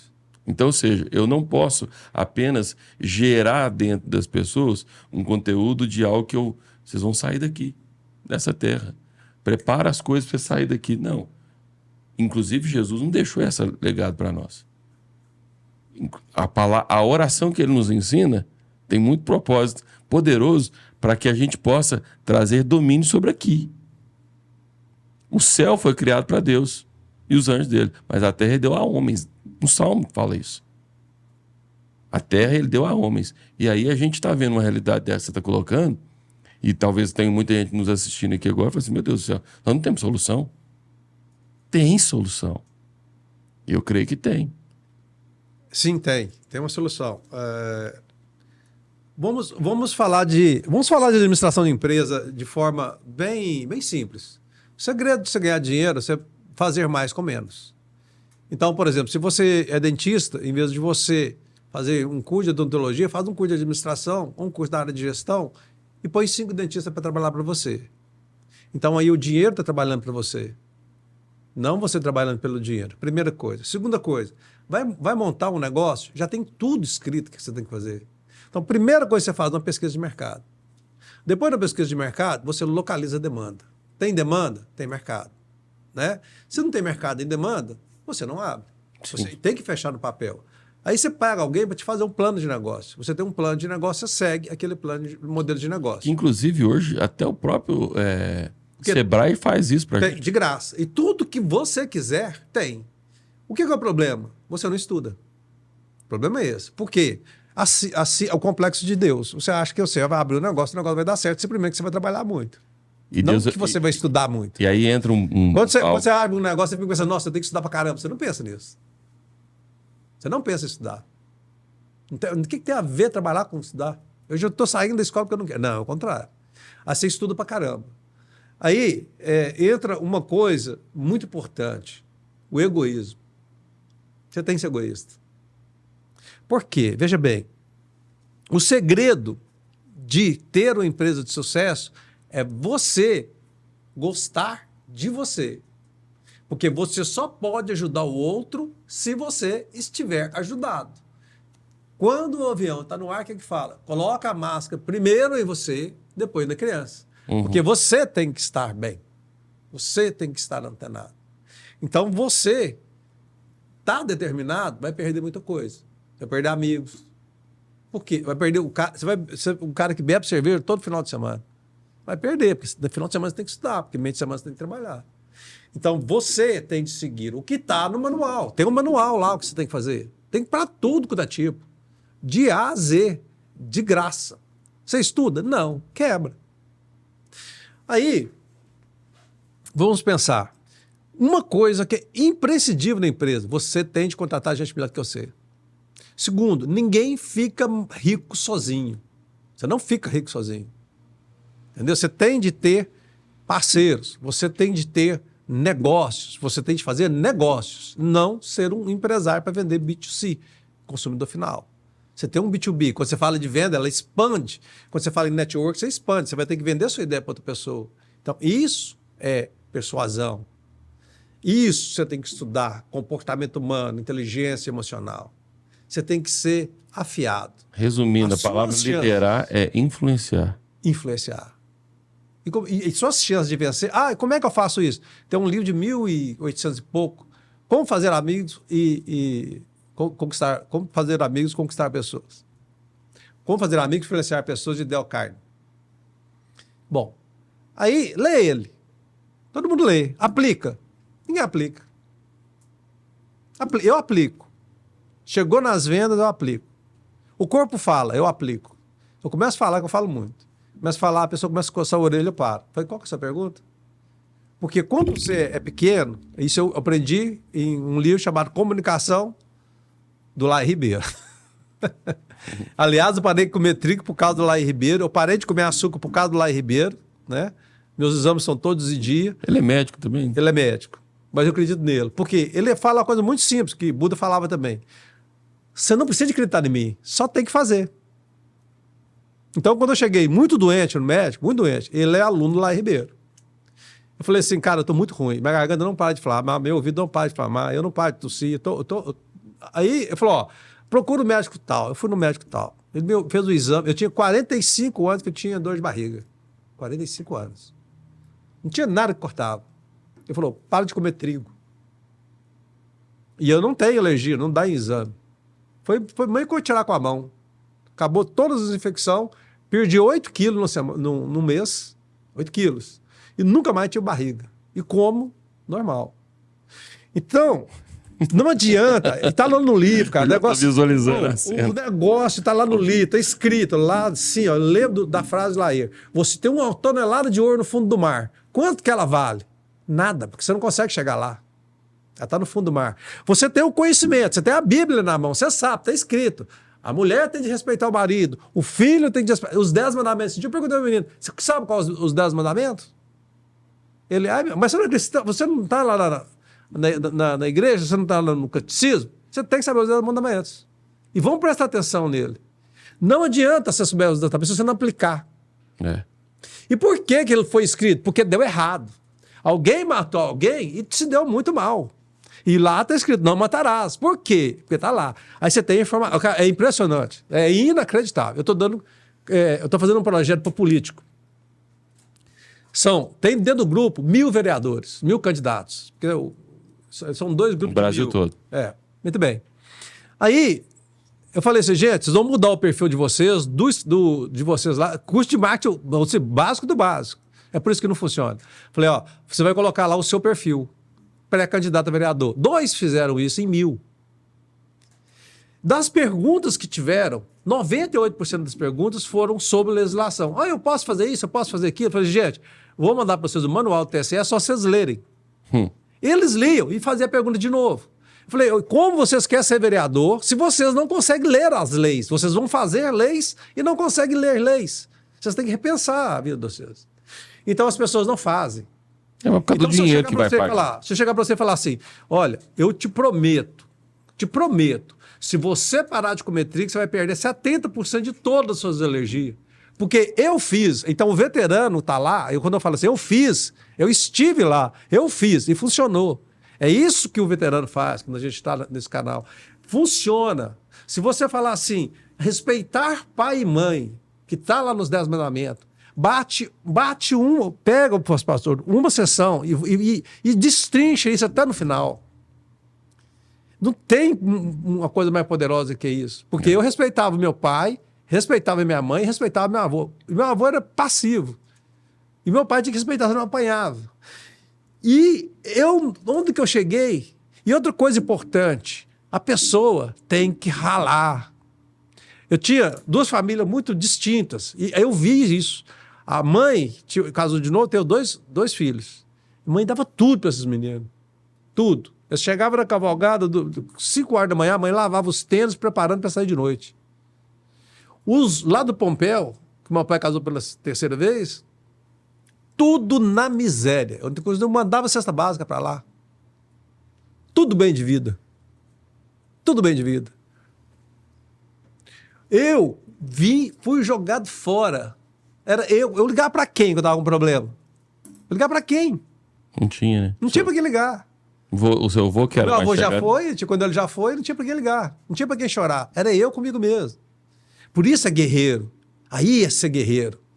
É quando você sente que o peso do mundo bateu nas suas costas. Agora, por exemplo, estou sozinho. Mas por quê? Eu tenho outra missão. Falei, cara, Deus, mas você me deu uma missão com 59 anos. Deus deu uma missão para Aí chegou o Dona Maria no outro dia e falou assim, seu Júlio, doutor Júlio, você tá bom? Eu falei, tá bom, como é que tá a senhora? Eu tô precisando montar uma marmitaria, você me ajuda? Eu falei, a gente tem uns olhos d'água. Eu falei, ajudo, o que você precisa? É que eu tô fazendo assim, eu tô vendendo a 2, tá muito barato essa marmita. Só tem que fazer as contas, só tem que vender um pouco mais caro. Vê o que você tem aí, como é que estão vendendo no preço do mercado e vendo mais ou menos igual. Aí ela passou para 15 e a outra para 18. Informação de graça, sim, que eu tenho para ela, para ajudar ela. Isso é a minha missão. Então o veterano está lá porque eu passei por isso. Não adianta fazer diferente. Outra coisa que está escrito lá em letras garrafais. Não confie no governo, em nenhum governo, de nenhum país.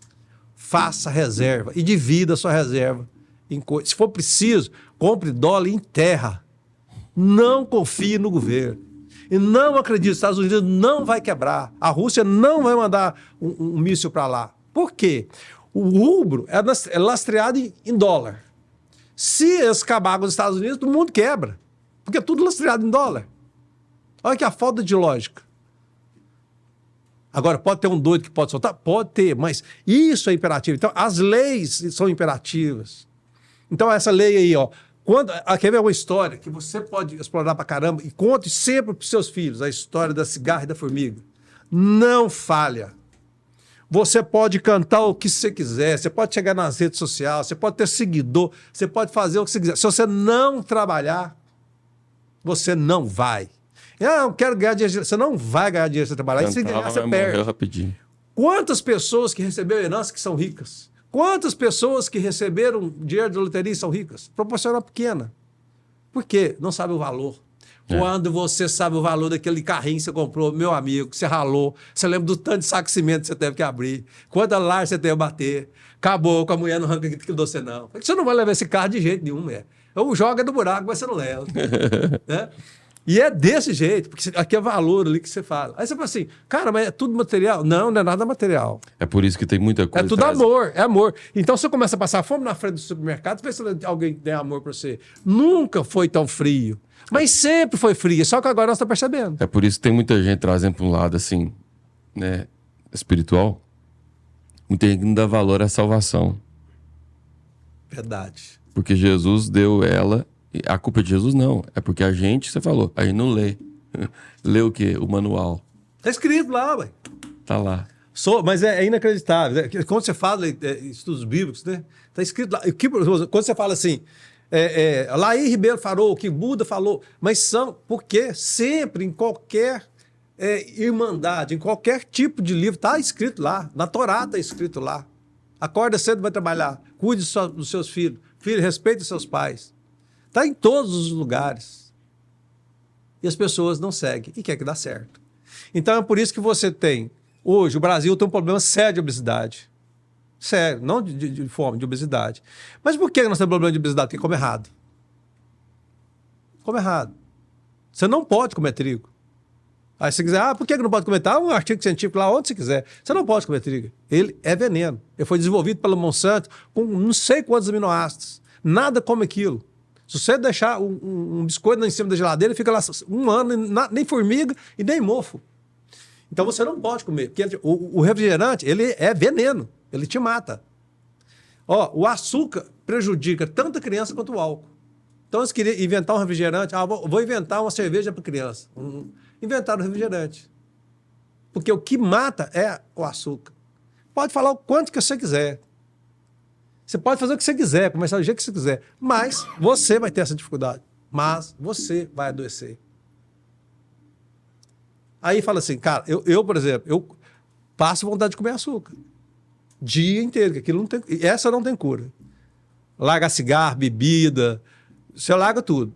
Mas açúcar é difícil. Eu não dou conta, não. É difícil. Pelo menos não dei conta. Mas a opção que o médico me deu foi assim, olha, ou você faz esse regime ou você vai morrer. Com tantos anos. Me dá a idade. Pra gente fechar. Não fechar. Pra gente fechar. Como selecionar um time de sucesso? Por uma questão que eu tô falando, principalmente, você falou assim que as pessoas não têm informação, tudo, mas como fazer um time de sucesso se não tem gente? Olha, esse negócio de time, não ter gente, eu gostaria de colocar uma coisa muito importante. As pessoas... você quer um time bom, você tem que pagar caro.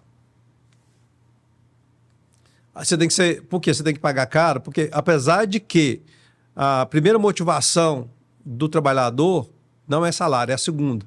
A primeira é qualidade de emprego. Sempre foi, desde que Maio fez os estudos, né? Tem a pirâmide de Maio lá, você tem que pagar bem.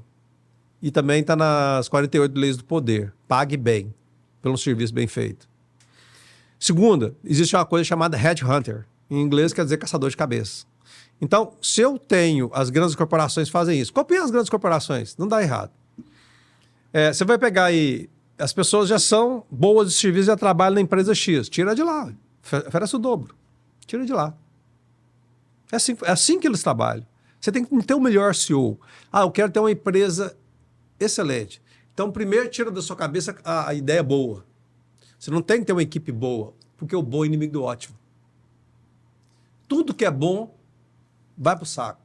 Tudo que é ruim funciona. Se você tiver um produto ruim e vender barato para muita gente, você ganha dinheiro. Se você tiver um produto classe A, você ganha dinheiro porque não tem crise na classe A. Se você tiver um produto que chama produto do meio, ele não pode nem, ele é bom, mas não pode ser vendido barato e também nem caro. Ele morre. Quando você coloca uma equipe de generais, aí quando eu monto o organograma político, eu faço isso. Chama de generais, pra você saber que você tem que escolher o melhor. Sim. Você tem o melhor artilheiro, você tem o melhor goleiro, o melhor técnico, o melhor centroavante. Não, eu tenho um excelente técnico, um excelente goleiro, um excelente centroavante. A sua chance de ganhar é maior. Concorda? Sim. Se você tiver os piores e tiver os mais ou menos, então um professor meu falava assim, enquanto você não tiver a pessoa certa para contratar, não contrata. Não adianta você pôr gente ruim. Ah, a dificuldade é como essa pessoa ficar. Não é colocar, é fazer ela ficar. Você tem que saber o que é que ela quer e dar para ela o que ela quer. E fechando então, Júlio, eu tenho que fechar aqui com um princípio fundamental que eu creio e que a gente conversa, você é muito aberto para isso, é que Jesus quebrou a regra mesmo, né, cara? Quebrou. Porque ele pegou os piores, os rejeitados, os improváveis, e a Bíblia é cheia de exemplos assim. Você deu certo, mas você era improvável. Improvável. Verdade. Na visão de muitos, nem era pra você ter chegado onde você chegou. Não, o médico às vezes falou, não sei como é que você sobreviveu. E aí eu te falo, o maior segredo, eu quero falar isso aqui para todo mundo que está nos acompanhando, você que é seguidor do Júlio, né? Eu quero dizer uma coisa, que Deus é mestre em fazer isso.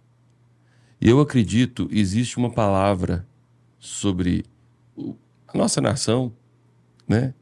Que o Brasil vai influenciar o mundo, mas não por aquilo que a gente não tem visibilidade de capacidade, mas pela improbabilidade que a gente carrega dentro de nós, mas porque Deus é bom fazer isso.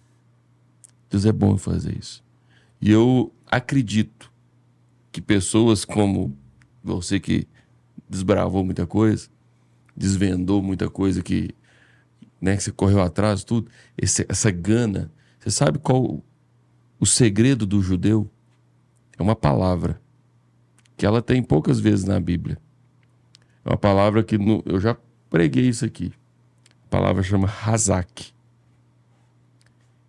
E essa palavra fala o seguinte: tente com mais força.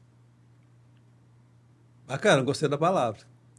Vou usar. Esse é o significado de muita gente, às vezes, não conseguir superar os seus desafios porque não tentou com mais força. Um povo que foi dado para eles uma terra de deserto, um povo que foi gerado dentro de perseguição, até hoje é assim. Um minúsculo país, cheio de inimigo do lado, e até hoje não conseguia acabar com eles. E eles vão criando, eles vão fazendo, eles vão inventando, eles vão gerando um monte de coisa, porque eles tentam com mais força. Júlio, parabéns. Parabéns para nós. Porque você foi um Hazak. Você tentou com mais força, as coisas aconteceram. E eu te digo, meu amigo, tente com mais força. Verdade. Você está com 59, mas tente com mais força. Você falou que começou com a missão com 59, Moisés começou com a missão com 80. Ah, é? Tirou o povo do Egito. Quero tirar 80, não. E o mais difícil não é tirar o povo do Egito, é tirar o Egito do povo. A mentalidade. Um trajeto demoraria 11 dias, demorou 40 anos, porque o povo não deixava o Egito. A mente. Então, para quem está nos acompanhando aqui, quero dizer uma coisa: é necessário que você transforme a sua mente. Romanos 12:2. Transformai as nossas mentes. Metanoia. Mudança de mentalidade. É o que Neurolinguística. Neurolinguística. Falando com você que ela é antiga, eu queria deixar uma mensagem final para todo mundo que... Vou falar por essa aqui. Mensagem final para todo mundo que acompanha aí. Agradecer ao pastor imensamente. Esse cara é fantástico. Eu acho ele, assim, um ícone em nível de produção, de motor, de trazer, de gerar. Eu acho você fantástico, cara. Eu vejo assim, gosto de ouvir você falar. Não importa o que você fala, só a vibração que você passa é fantástica.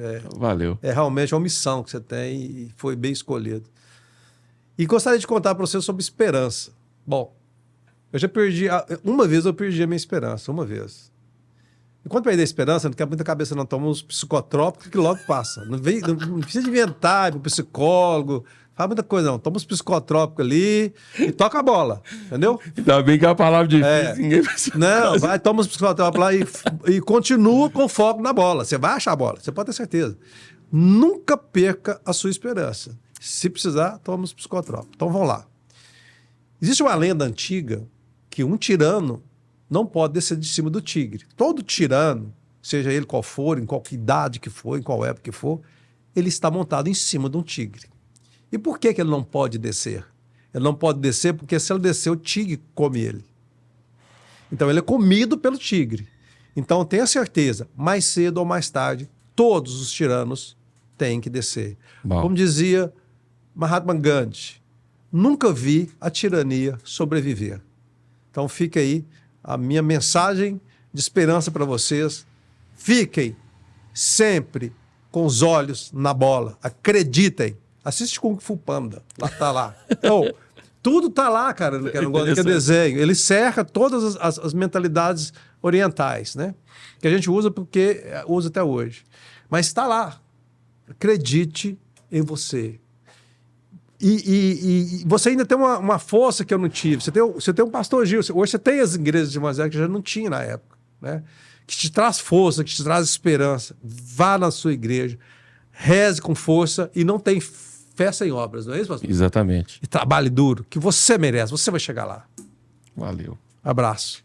Amigo. Muito obrigado, meu querido. Deus abençoe sua vida tremendamente, sua saúde emocional, espiritual, e que o Espírito Santo de Deus se revele no teu coração sempre. Amém. Amém? Amém. Pessoal, muito obrigado. Espero que vocês tenham gostado. Tem precioso aqui. Cultura total, né?